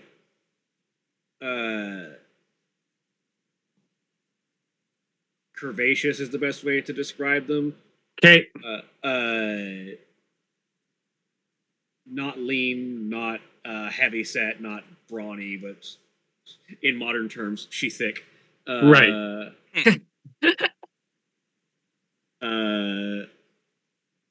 And known as Soria Silvertongue, because she was a talented orator, a leader who championed truth, and was one of the primary oppositions to the 12 when they engaged in the 12 factions that engaged in the aggressor's side of what you now know to be the War of Lies, as described by Divastara. Cool. Yeah, I'm going to just go full sketch artist and like, all right, how's this? Oh, wider brows? Okay. Yeah. And that is going to be, I assume, the rest of my night. Makes sense.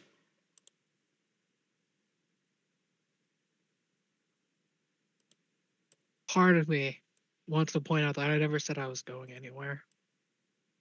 I mean, I did say specifically I wait until everybody leaves. So if you don't leave, you're being made to leave. Oh, yeah, it's like if I don't leave, none of this happened, which would be, to me, kind of funny. No, it would be like they go, I look at you, you stand there, I point to the door.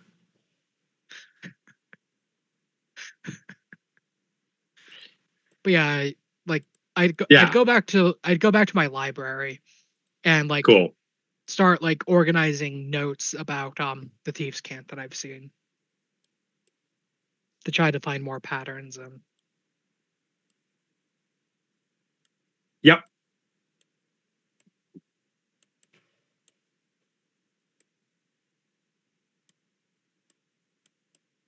Yeah. So while the two of you are up to that,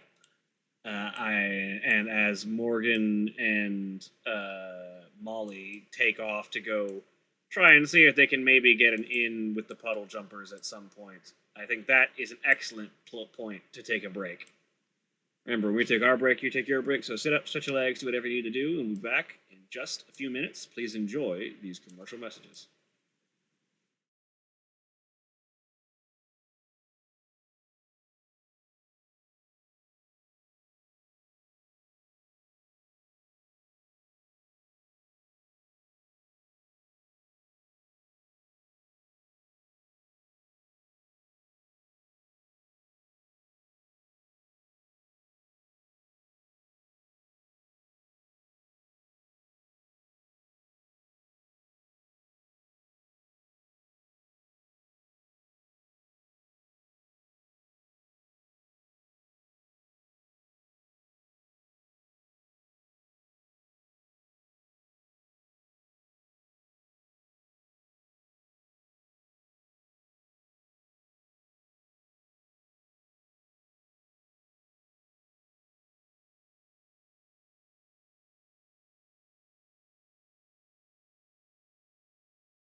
We're back.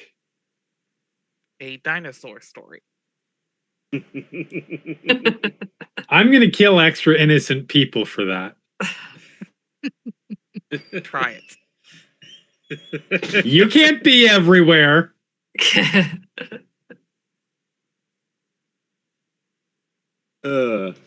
can't So- babysit Astro all the time. No, but You I can gotta put her sleep. no, but I can put her in a box that's stronger than her 6 strength. Oh. It doesn't even have to be that big a box. Most clothes trunks will do it. L A box Crit. with chains wrapped around it. blast. You don't even need that.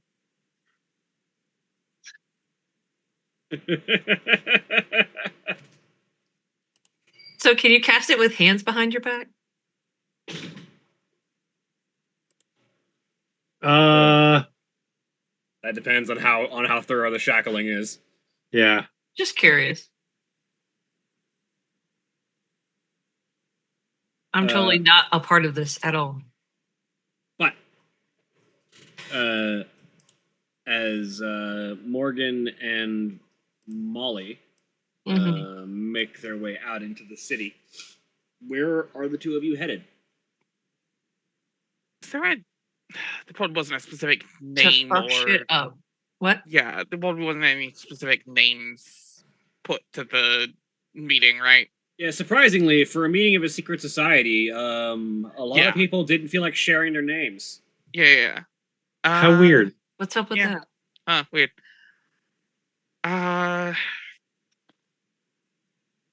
Probably very little iconography for the same reasons.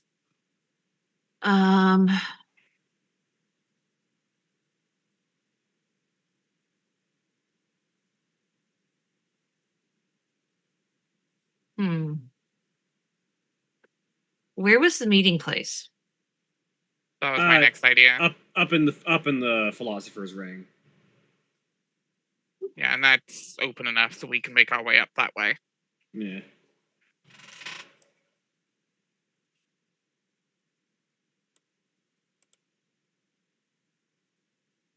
All right, so I guess we're gonna head to the philosopher's ring to find the meeting spot.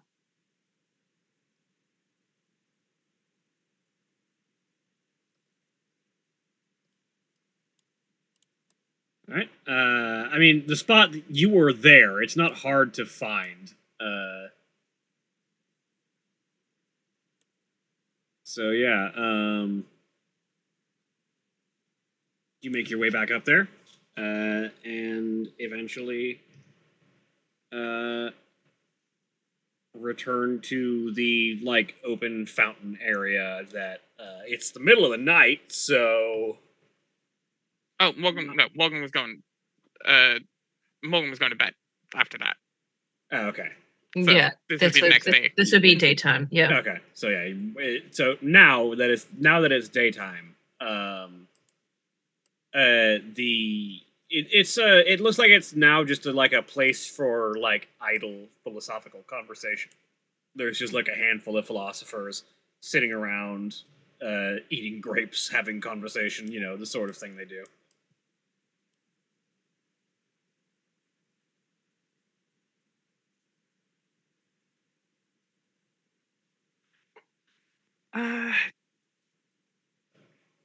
Does Morgan, or Molly for that matter, who is definitely a lot around the more people recognize anyone from that meeting? Not immediately. You sort of get the sense that might have been intentional. That hanging around in the place you have your meeting during the day is a really easy way to get recognized. So maybe don't do that.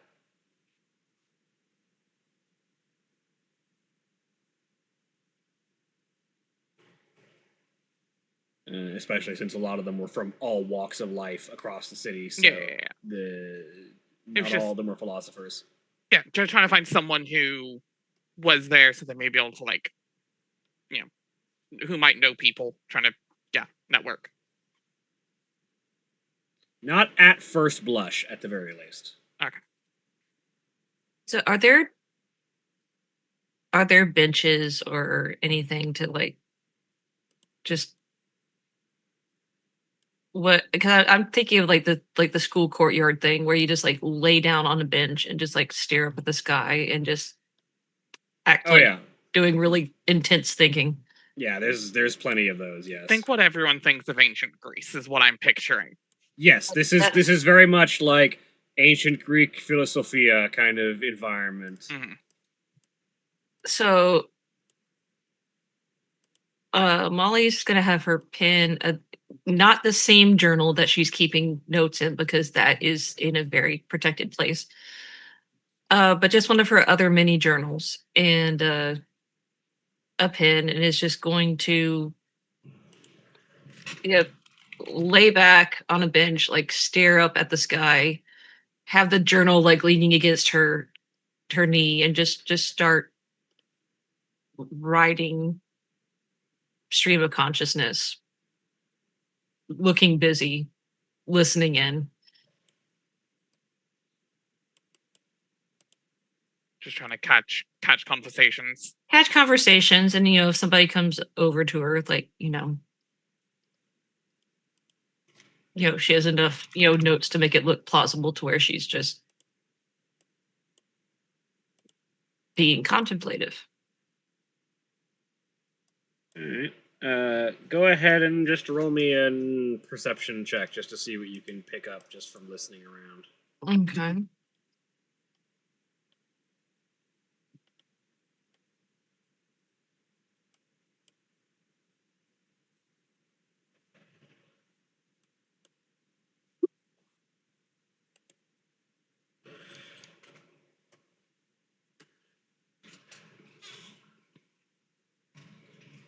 With a 23. You pick up whispered conversations. Like the overall like out loud conversations are mostly just general philosophical debates. Just people talking about various ideas, shooting the shit.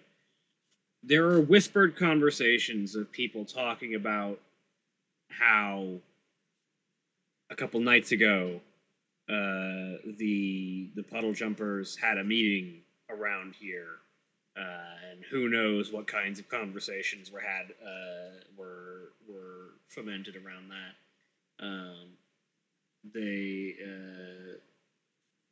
They say that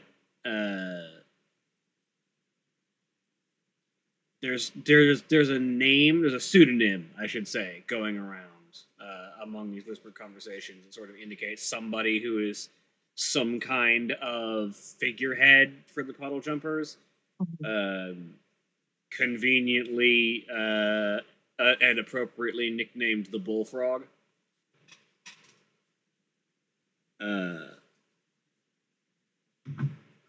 Uncertain who that individual is, but supposedly they might have made their presence known at that meeting, and who knows, no one even knows what they look like. They're just some rabble rouser who likes to stir up the populace with ideas of mixing the castes and like these fanciful notions that people of different walks of life could ever really have value in trying to live amongst walks they're not meant for.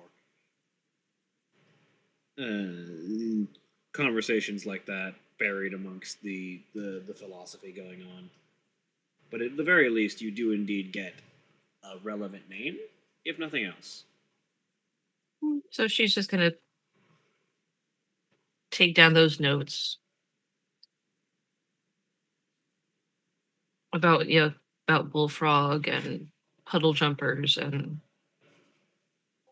basically litter her writing with a bunch of question marks so it looks really deep.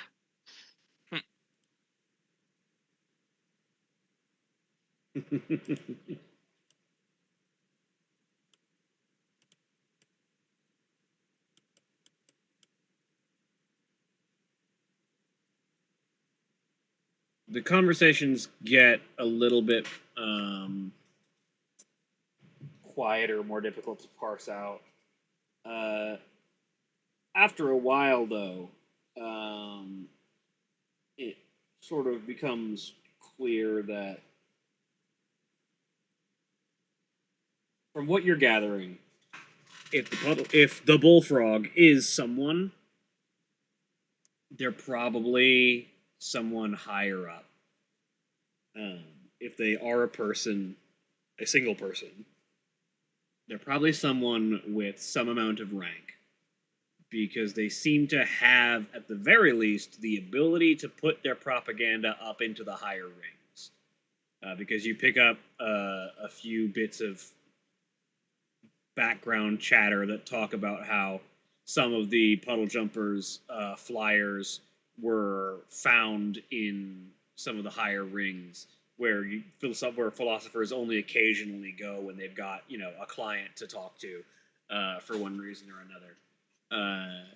And one person talks about how they saw one of those flyers for the last time they were up there, and it's incredible that they can even manage to get enough time to put those up, considering they are usually just in and out whenever they're there to give a symposium or talk to people about things.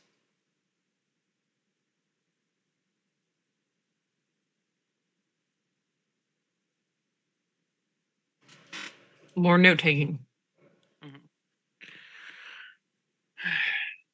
Looks like another thing to look out for while we're up there.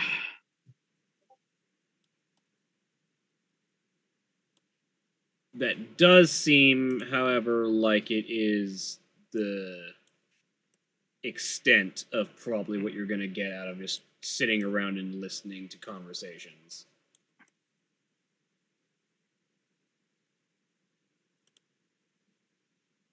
That is not nothing.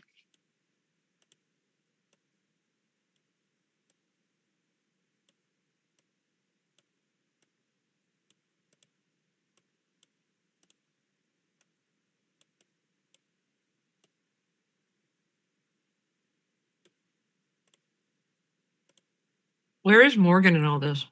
Morgan is sat kind of nearby to Molly. Mm-hmm. Clearly, definitely looking bored, all acting like Molly's hired help, basically.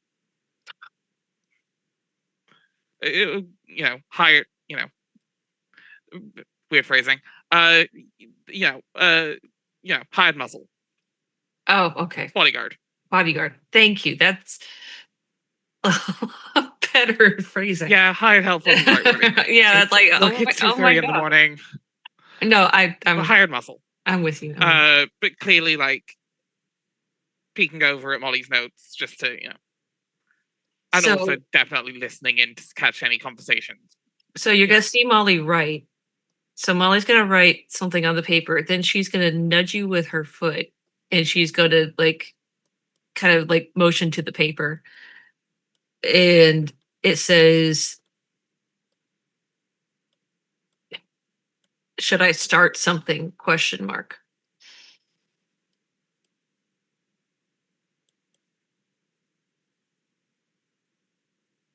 Morgan kind of motions with like two fingers for the pen, like she hands it over. Yeah, and they're trying to make it look like they're correcting something. Yeah, and it's just like, I'll back you up. Okay.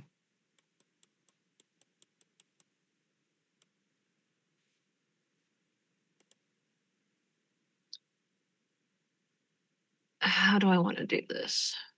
I'm very curious. Mm-hmm.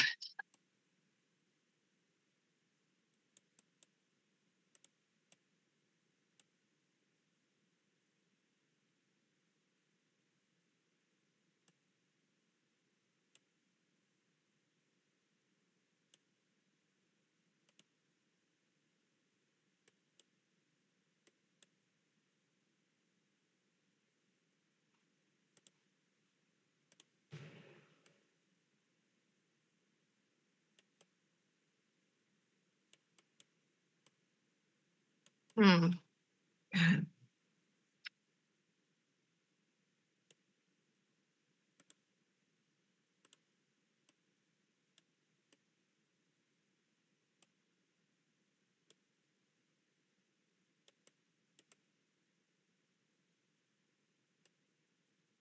If you haven't got anything, I have a backup idea. Okay, I got it. Okay.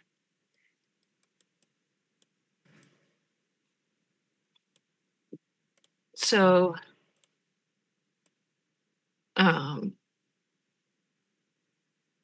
Molly's gonna just jot down some more notes and like tap her paper like she's getting really frustrated. And she's going to like look around like she's looking for somebody, and she's gonna kind of like stage whisper, because this doesn't seem like the yelling type of place. Stage whisper is like, uh hey, I've got something to run by you. Can I ask a question? I'm kind of new here. One of the philosophers, a woman with her hair sort of like pulled back into a long purple braid that sits to about mid back, kind of looks over. Certainly. What can I help with? I'm a little confused by the rings of the society. Yes, you must one of the displaced. Yes, understandable.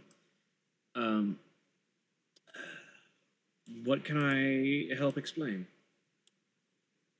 Well, how are people sorted?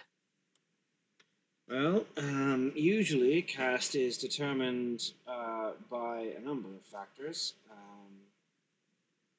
Birth being the most common influence, though in cases of families that have been formed across caste, which are uncommon but not unheard of, it's usually a measure of some aptitude. Many castes are not immediate birth reconciliations, especially within certain larger clades of society. Um, Various tradesmen, for instance, might be born into tradesmen, but not to a specific trade until they reach a certain age, at which point they either choose or are assigned, depending on the situation, their particular trade, which they are sworn to and fulfill as good citizens, as is the typical culture of our society. Okay, so is there any motion between the rings? Is there any, I don't know if one of those tradesmen decided that he wanted to be an artisan or a philosopher. Is that possible, or is that unheard of? It's not unheard of. Should I say with that sort of like, but no one's ever really done it in my recent memory kind of tone. Um, there is slate for petition to be made to the crown for wishing to alter your oath, as the crown is the keeper of oaths for the kingdom of Rivol. The oath keeper, in this case the king, uh, has the authority to release individuals from their oath and allow them to swear new ones. Such things are typically only performed in extreme or extenuating circumstances, but theoretically and historically, a handful have been done for the right people for the right reasons. For the right people for the right what? That's For key. the right reasons. And those reasons are determined by the ruler or a council or like a. By the king, yes. As the keeper of the oath, they are the one who has the authority to revoke and allow new oaths to be sworn. And how often does that happen? Not frequently. At least, I can't say that I've ever met anyone who has changed their oath. I'm sorry about all the questions. I just, yeah, like you said, I've been displaced and I'm trying to find my bearings. Speaking of displaced, what about all the new people? Where are they sorted somehow? Or they just all stay in one ring? Or are they going back to where they came from? Or I mean, the king is still dealing with matters of the upheaval. At the moment, those displaced by the upheaval are essentially free to wander the city as they like. They have sworn no particular oath, so they don't have any particular history with the city. So most of them simply stay in the shelters and lodgings that have been preserved for them on the lower levels.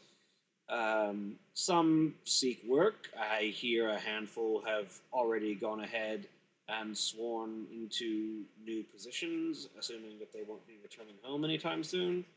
Um, I don't know the full details of what the crown intends in the long run, but I'm certain the king will handle the situation with their usual wisdom and grace.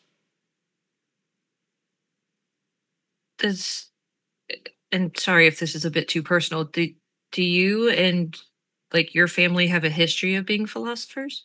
Of course, I was born to the philosophical arts, and my family has practiced it as far back as anyone knows.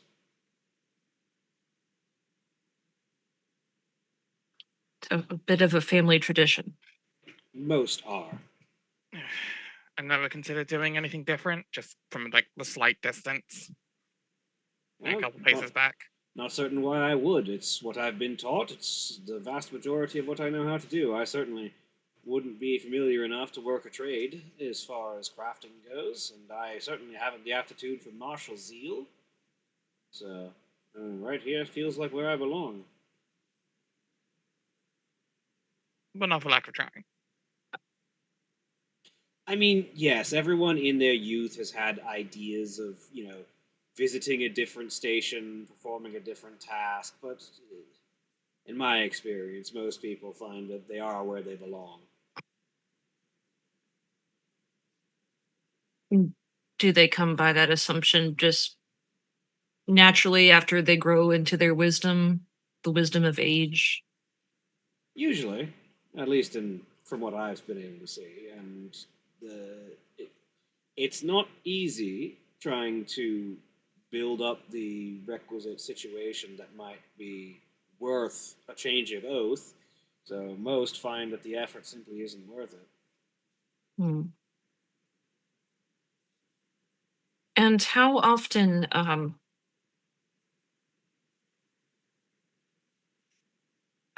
do people question things?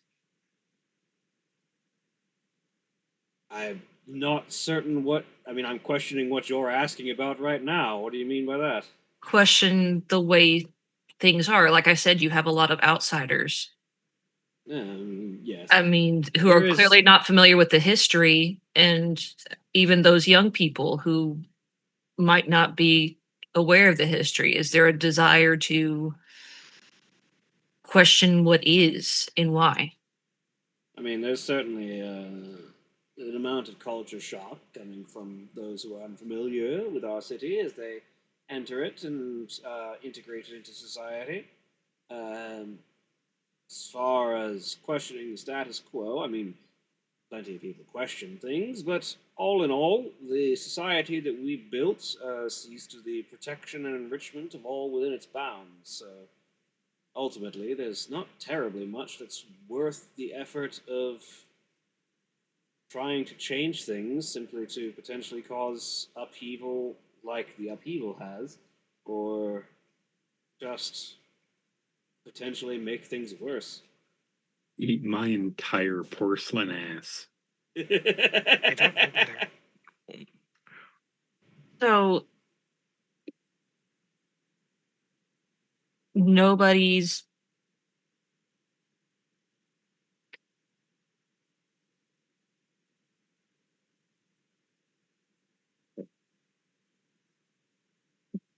so everybody's pretty content. Nobody, you know, meeting in secret or, you know, passing out flyers. I don't know. I mean, of course, you've probably seen the puddle jumper flyers that have been laid around all over the city. There are, of course, those who feel the need to question the status quo going on. To be perfectly honest, I can only imagine that it is a youthful rebellion. Uh, Anyone involved is likely either exploring something new or unused to things and is more than likely to fall out of the rebellious spirit once they realize that everything is perfectly functional as it is, and shaking things up is likely only to cause problems. Oh, you silly kids, you and I your thoughts of doing the right thing and justice. I have an I have a further Uh, I have a further I mean, I'm assuming this is your job. So,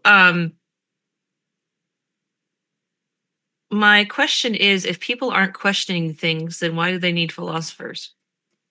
Oh, there's plenty to question. The meaning of life, ideal practices for continuing the thriving of the kingdom, philosophical and arcane practices. You'll find most practicing wizards tend to come from the philosophical families.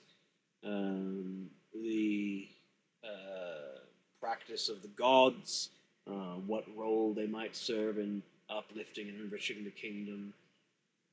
The practicalities of day to day life are relatively set and not typically worth contemplating, though some do take the time to get into the finer details about it. It's a topic I've spoken about occasionally, but the grander scale ideas are where we typically find most of our enrichment and work. Morgan kind of perks up at the mention of the gods. Um, Sorry. Also got thrown around after the upheaval. What kind of gods are we looking at here often? I mean, there's a variety. The most common, as far as worship goes, keepers of order, individuals of fastidiousness, those that reward hard work and stick to itiveness. A number of deities typically associated with the Forge represent the greater capacity of the city as a whole in many ways, and deities related to rulership and kings tend to be more popular in the higher circles. We have a diverse theology here in Bufal. so are you telling me that the divinities worshipped really depends on your lot in life? Typically, most will find a deity that well suits their particular caste. Uh, I myself, fond of the knowing mistress, Ayun, and her seeking of knowledge and wisdom, uh, tend to point any faith or spiritual feelings that I might have in that direction. Um, I know of many of the Crown's Guard who follow some of the more uh, regimental deities. And I know that craftsmen tend to focus more on deities associated with the tasks that they tend to be working on. I know Helm is a quite popular one among the Crown's Guard. There's a head motion from Morgan, like, yeah, that makes sense.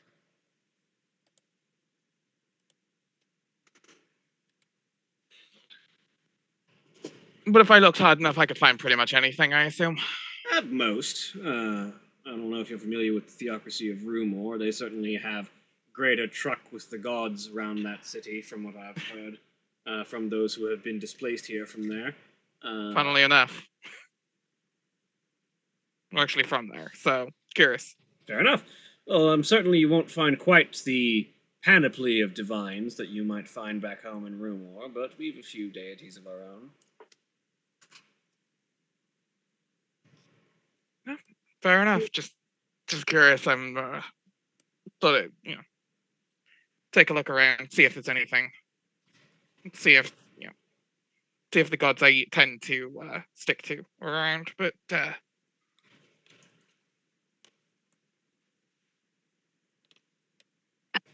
Apologize. I'm a researcher by trade, and so I have innumerable questions, and I apologize in advance. Kindred spirit, then. Yeah, you can see my notebook. You keep using the word functional, as in everything seems functional. Is functional your equivalent of success or happiness or? Well, when you consider the dangers that exist outside the city and the nation as a whole, functional and supportive society that sees to the protection and well-being of its people does seem like an ideal to strive for when outside is the anarchic wilds and its anathema to all things civilization and humanoid living.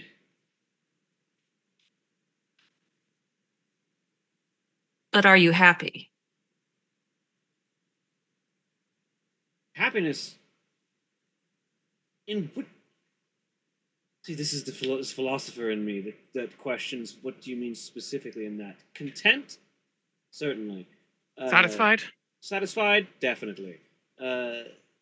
I find different joy in day-to-day activities. Am I constantly happy? I feel like only fools are constantly happy. Be sure. But I think I'm enjoying my lot in life, as it were. And that seems to be the general consensus. For the most part, there are certainly those who would favor different conditions than they're currently in. Everyone has their spot of rebellion in particular moments of their life, but for the most part, safety and security, when there is the constant threat of the anarchic wilds at our doorstep, becomes a valuable commodity, and the Kingdom of Duval provides it amply. The Crusader King and his forces are constantly at vigil against the encroaching forces of the wilds, and in exchange, all they ask is an orderly society that can well support their efforts. Thus far, it's been a pleasure to provide. Well, thank you. This has been a most enlightening conversation. Of course. I do have more question if you don't mind. Little more on the practical side anyway. Molly's just gonna wander off. Yeah. Oh, there she goes. Okay. You said the displaced were free to wander the city, right? For the most part, the highest rings of the city are reserved for those of the Crown's Guard, official caste, and the palace itself.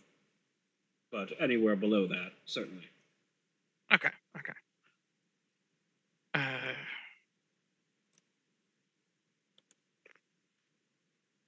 There wouldn't happen to be any business need doing by you or someone you know that would be taking yourself up that way? Not that I'm currently aware of, though. The Crown's Guard will occasionally come down looking for a philosopher to speak with a commander or enlighten one of the officials at the top. Occasionally, the palace has requested dissertations on particular topics. So every now and then, someone will come down looking for one of our cast to ascend the rings to provide our knowledge. but it's typically direct.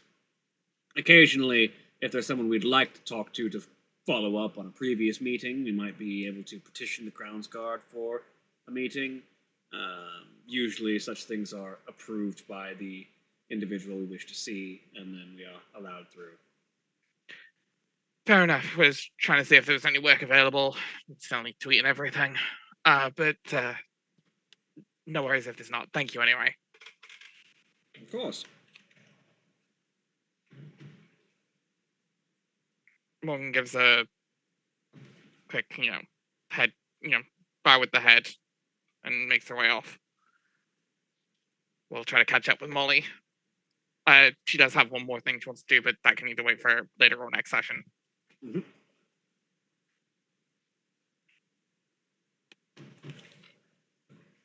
Molly is just outside the gathering place, just finishing up notes.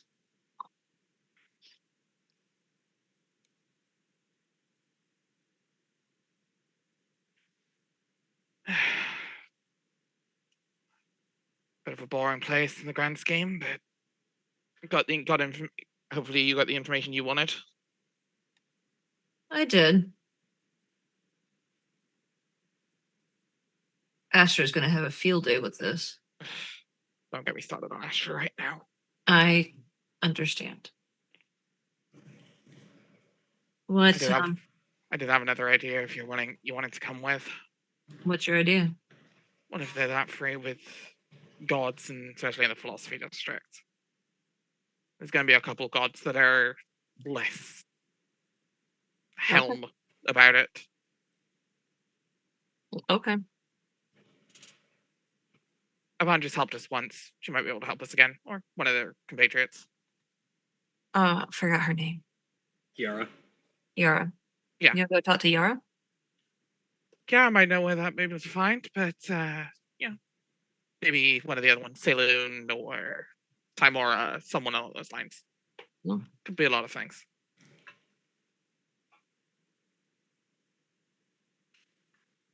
Just thought I'd have a wander around, see what was available, but yeah.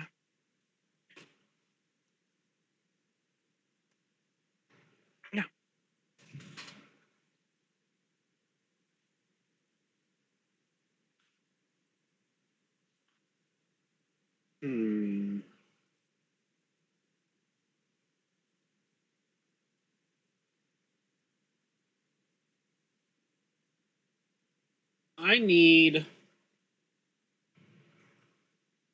a wisdom saving throw from Morgan. Is this a thing that's happening to her, and would my aura apply, or is this purely... You may apply it if you wish.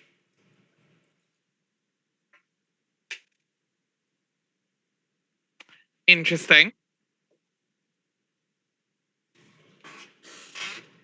How much will I add to that? I would add 2 to this.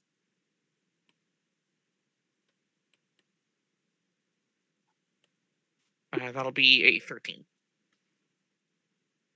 As you're walking, something slams into your mind, and your vision goes white, and then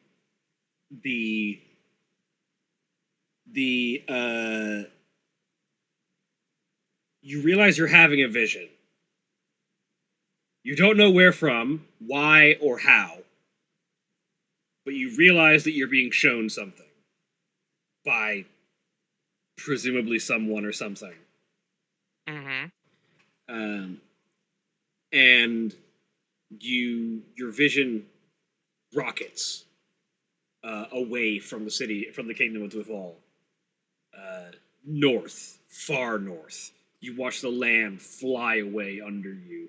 You see the forests that make up the vast majority of the anarchic wilds passing swiftly.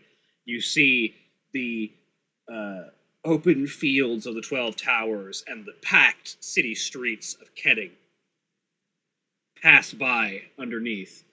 The lakes to the north of Kedding fall away. More forest passes by.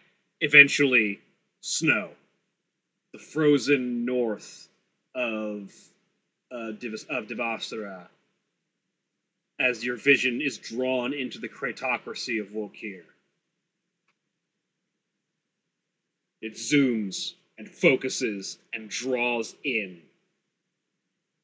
In the center of the capital city of Volkir, there is a massive fortress, an enormous chain of is it 100 or 1,000? Pardon me while I check myself. A vast chain of 1,000 links draping down from the front gates of this enormous fortress. Your gaze shoots past it, into the fortress, into the dungeons of that fortress. You see chained in a chamber of obsidian? Some dark material. An individual, one arm, their left arm completely gone, their right arm shackled. Their left arm, rather, gone just above the elbow. Their right arm shackled behind them as an individual from out of your field of view slugs them across the face. Their head lolls to the side. They spit blood onto the ground. And you watch a tiefling look up with glowing purple eyes, hair flop to one side, pair of curved horns. Do you want to try that again, love? I almost felt that one. Your vision is gone. You're back where you were.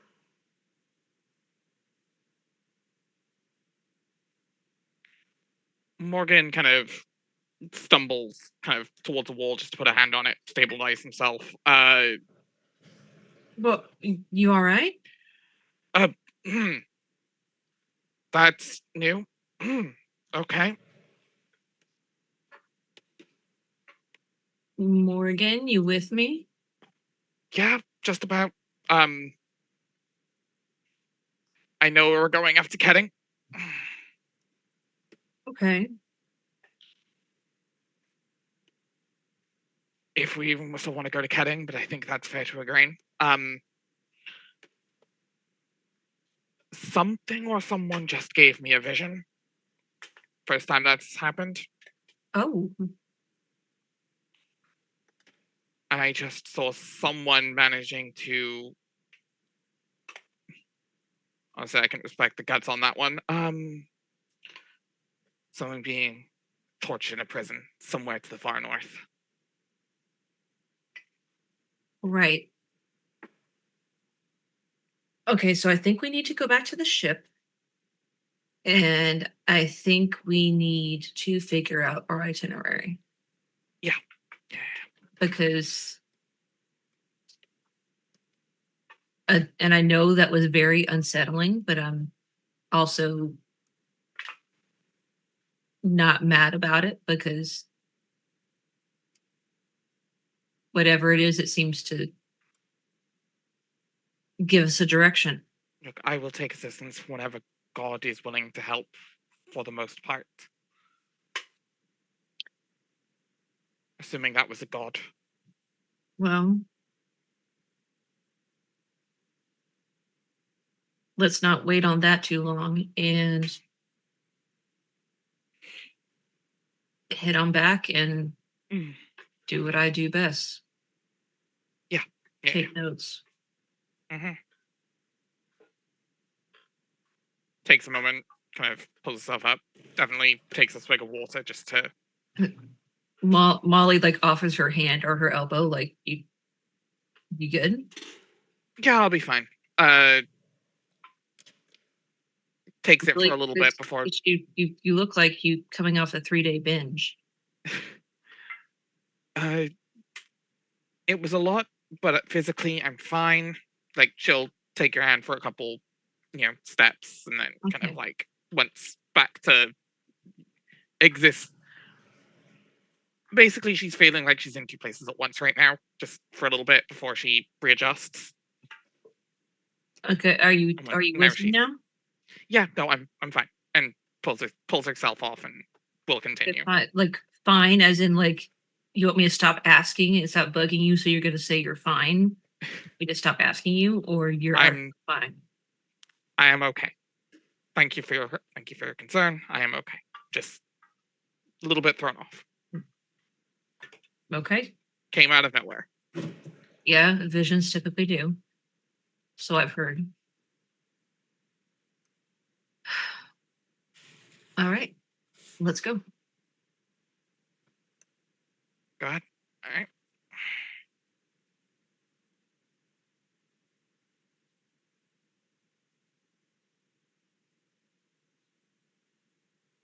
So Yeah, you return to the Nidhogg?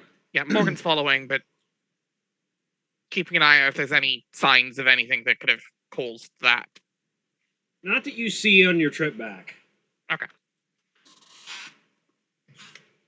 As you return to the Nidhogg, I believe Ingrid is still researching banshees. No, towards dawn, Inger would have went out to try to find people. Fair. Like spent the rest of the night like looking over the thieves' cant and then like half an hour before dawn would have went out. So you're probably still out at the time. Is Astra still at the Nidhogg? Yes. Okay. So you're there. No, she's staying. Once Ghost Sword is done with the sketch, she doesn't know where anybody else is, and she's being good and not committing assassination or royal vandalism. So Fair. So you're there when Yep. Morgan and Molly return. how'd it go? I suddenly understand your urge to light it up. And I That good, huh? recount the conversation.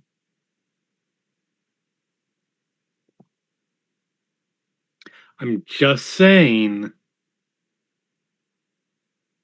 I don't need to say it. I've said it many times already. Fire takes care of everything. Well, in this case, What number is fire again, by the way? Fire is well,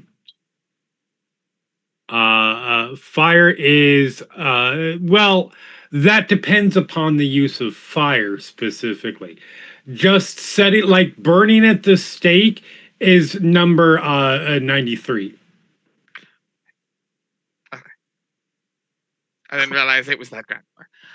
So There's so many ways to use fire. Like I can't just say fire. fair enough. Oddly enough, I understand where you're coming from. For the record, the numbers are it's just chronological in the order I figured out how to kill people. And it took you to 93 to use fire? No, it took me till 93 to have the opportunity to burn someone at the stake. Okay. So I wanted to do it at 6, but you have to have a very specific set of circumstances that can happen before you burn someone at the stake. Anyway, tangent aside, good news and weird news. okay. Good news, we have a name for some sort of ringleader for the puddle jumpers. It's Assuming more of they're a more of a real. pseudonym, but It's better than none. Cool. They're going by Bullfrog. Okay. and apparently they're of the upper caste because flyers have been spotted in the upper circles. Or has access to at the very least. So Dope. there's that. Which actually gives us another reason for a scouting mission up there. What's now- the weird news? Oh, you're gonna love this one. Yeah, this one's ooh. something or someone gave me a vision for the first time ever. Okay. I don't even follow a god anymore, so that's an interesting part of that. And what She did you see? she actually kind of goes over to the side and pulls out a map and looks at, just kind of tries to follow as the crow flies where the vision took her, because she wouldn't recognize Walkir by sight. She'd recognize it on the map though. All the way up here. Yeah. All the way up. Shit, I have to actually be on the. Yeah. All the way up. Oh, okay. Walkir. Yep. And just goes, Walkir. Right. Okay. Holy crap! I saw someone up here being Can you tortured. can you describe them? Tortured, you say? Tortured in a prison made of obsidian. Did she look like this? Funnily enough, exactly like that. Well, not exactly. The sketch isn't perfect, but very similar. It's pretty damn good. Yeah. A little rounder on the fucking crap. Okay. Okay, is somebody gonna? Yes, that. This that's is them. This is Soria. Well then, Oh, so now we have a name and a face and a location. that means Well- someone magically inclined could search for her. Well, fuck this town. Let's go find her. She's surviving. I think she. Well, we knew she was alive. Yeah. They've not killed her. Delfestri knew that she was alive. But Her now spirits we are- know where And she she's is. still in good spirits. She's mouthing off to the guard, and I respect the hell out of it. Dope. Apparently she stood in opposition to all 12 of all these motherfuckers. Everything I hear about this woman, I like more and more. So, I am, yeah. What I'm hearing is this is something that we both can do that will solve both of our goals that are not necessarily aligned. Because Delfestri wanted us to get Soria. Mm-hmm. something else also wanted to have access to Soria. Yep. Who the fuck that was, I don't know. And Soria might be pretty good at spearheading a rebellion. Yeah. Or we can go door to door in the upper rings and say, "Hi, are you Bullfrog?" Nope. Okay. We might be able to catch them in the act of putting the posters up. All right. Or at least True, find but then some we more have to be up there for an extended period of time, which is not going to go well for us. Maybe possibly. Maybe next time. Okay. Yeah. So we need to go find this tiefling bitch. We want to make route to Walkir? Yes. What the Straight to fuck is where the fuck is what the fuck is Walkir, by the way? Anyone want to either? I can't remember. Yeah, Morgan wouldn't know. I know. Yeah, there's no way that I would know. Listen, that's like the opposite. I've heard of it. I've seen it on a map, but that's literally like the opposite end of the continent from me. So Yara in the corner. From what I have learned from Avandra, Walkir is a place of might makes right. It is defined as a critocracy, rule of the strong. Martial prowess and physical might determine standing in society. It is a warrior nation, above all.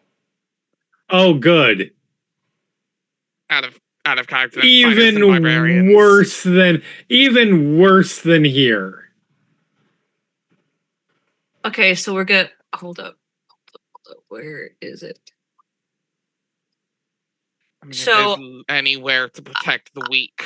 I'm thinking we venture out with Alsana on this one. I mean, we're taking the entire. I know we're taking Go ahead. everybody, but like I'm just saying, like find the strongest, most intimidating people and like you lead the way. And no offense, Alsana, but you didn't think of me first. I mean, I'm sorry that I thought of I'm the- joking. big hulking Or tiger. were tiger as opposed to you. Yeah, that's kind of where my mind went. Yeah. No, I'm joking. No, understandable. You Alright, didn't think of me? Listen, you're cerebral in your strength. But that's not the kind of strength they're talking about here. Cerebral means mentally strong. I'm aware. Do you know how I know that? Because I'm cerebral, you bitch. I love you too. For you in the Slack chat, I am putting minus the flag that she's holding in this particular image, but this is basically the person that you saw in your vision. That being said, going to Volkir will take us straight through Kessing. Do we want to head to Kessing first, like we were planning? Well, what's Kessing is where Egren is from. I know it's where Egren is from. I'm not trying to sound rude, but what awaits us in Ketting? Are we going to go underground there too? Yeah, I guess that's my question too. Like, I mean, we have a direct goal in Volkir, but we were going to do a look in at each of the nations as we were going. We can circle back around. I mean, if we're going all the way up north, we have to come back down. Because we're going to come back here anyway. Once we have Soraya. Alright. If we're gonna circle back around, that's fine by me. Just checking. I mean, feel free to weigh in here. I just think, the sooner the better. And then, I don't know, maybe on our way back down, we can make our way through Ketting, see what we can dig up there, literally or figuratively speaking. mm-hmm. And I am all for saving Soria first. And then coming back here and continuing our tour of upheaval. I am fine for beelining to Volkir if Soria is such a massive help like it seems to be. We should get there as soon as possible before they do decide to kill her. How long is it gonna take to get there? Cross continent. If you just beeline it, if I'm recalling correctly, you cover about 3 hexes a day. So about a week. Yeah. It's not too bad. No. Do any of our spellcasters have access to sending? Have access to what? Sending.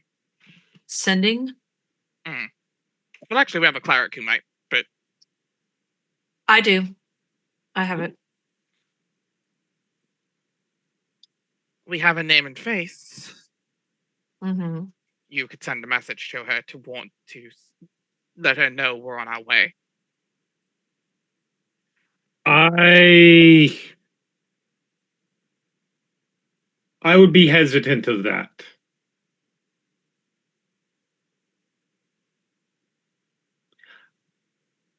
You have to imagine that somebody has tried it before. And the fact she's not free and there's not a big "where is Soria" thing indicates they were probably dealt with at some point.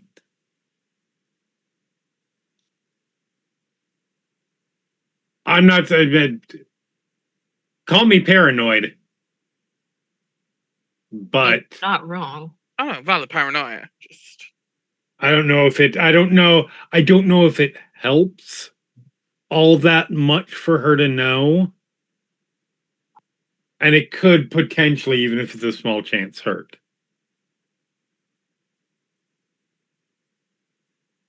But here's the thing: at least we know we have that ability. Should we? We don't have to make that choice right now. Right. We have But about also- we have a week until we get there, Mhm. more or less. So let's go from there. And if we decide like in 3 more days, hey, like this would be a good idea, then we can send a message. It's not going to hurt anything. would Yeah. at least confirm we have the right person. Exactly. I mean, this is definitely her. You saw her in your questionably Oh, no, it sourced is. vision. Unless she has a twin somewhere with the exact same hairstyle and attitude that I've heard. I might not be following her god, but I trust the gods enough to not mislead me. Most gods enough to not mislead me. Oh, I'm sorry. Are you sure that it's a god who gave you that vision? I would assume from my experience. Because there's a lot of things out there that do shit like this that aren't gods. There are. At the moment, I'm going on faith, which is Yeah, Fair. I mean, you're a paladin. That's what you I'm do. not saying I'm don't also from trust the Paris. it. I'm also from the God City. Yeah. It comes with Again, that's what you do. I'm not saying don't trust it. I'm just saying statistically, it's more likely to come from an archfey or your future self or That sounds like it's spoken from experience. yes, because my future self is has empowered me and woke me up. That is a story I hadn't heard yet. Okay. Had I not said, I know I've told somebody. Not to me, at least. That's a hell of a tale. Oh wait, that was Molly that I told. Yeah. Molly and I think someone else was there, but anyways, yeah, no, yeah, future me woke me up. So occasionally I talk with future me. Future me sucks. Hey. I mean, I'm sure future. You shut up. I'm sure future Not you you. thinks past you sucks just as much. Wait, what? I'm sure future you thinks past you sucks just as much. It's the beauty of foresight. Which one is I'll put it this way. The beauty of hindsight. I'll put it this way.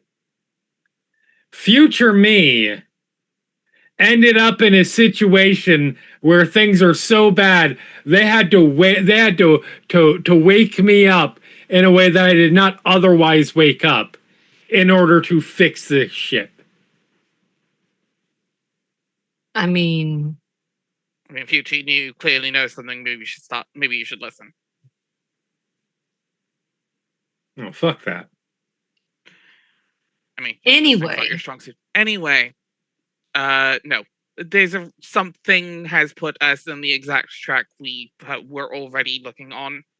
Mm-hmm.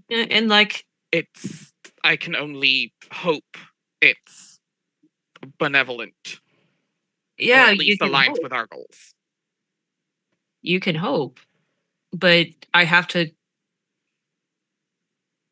Again, I know Astra loves this, but based on research, I agree with her. There's lots of things that could send a vision, and you can only hope it's benevolent. And I don't care whether it is benevolent or not because it gave us information we need. So, assuming it's correct, but we'll find out. If it's not correct, it's not correct. But it's a direction where we didn't have direction Yes. before. So, Yes. Now we have one. yep. So, Tally ho. as we once again will pick up next session with what Ingrid's been up to this whole time. That is where we'll go ahead and end for the week. Say goodbye, everybody. Bye, everybody. Goodbye. Bye. Bye. Goodbye.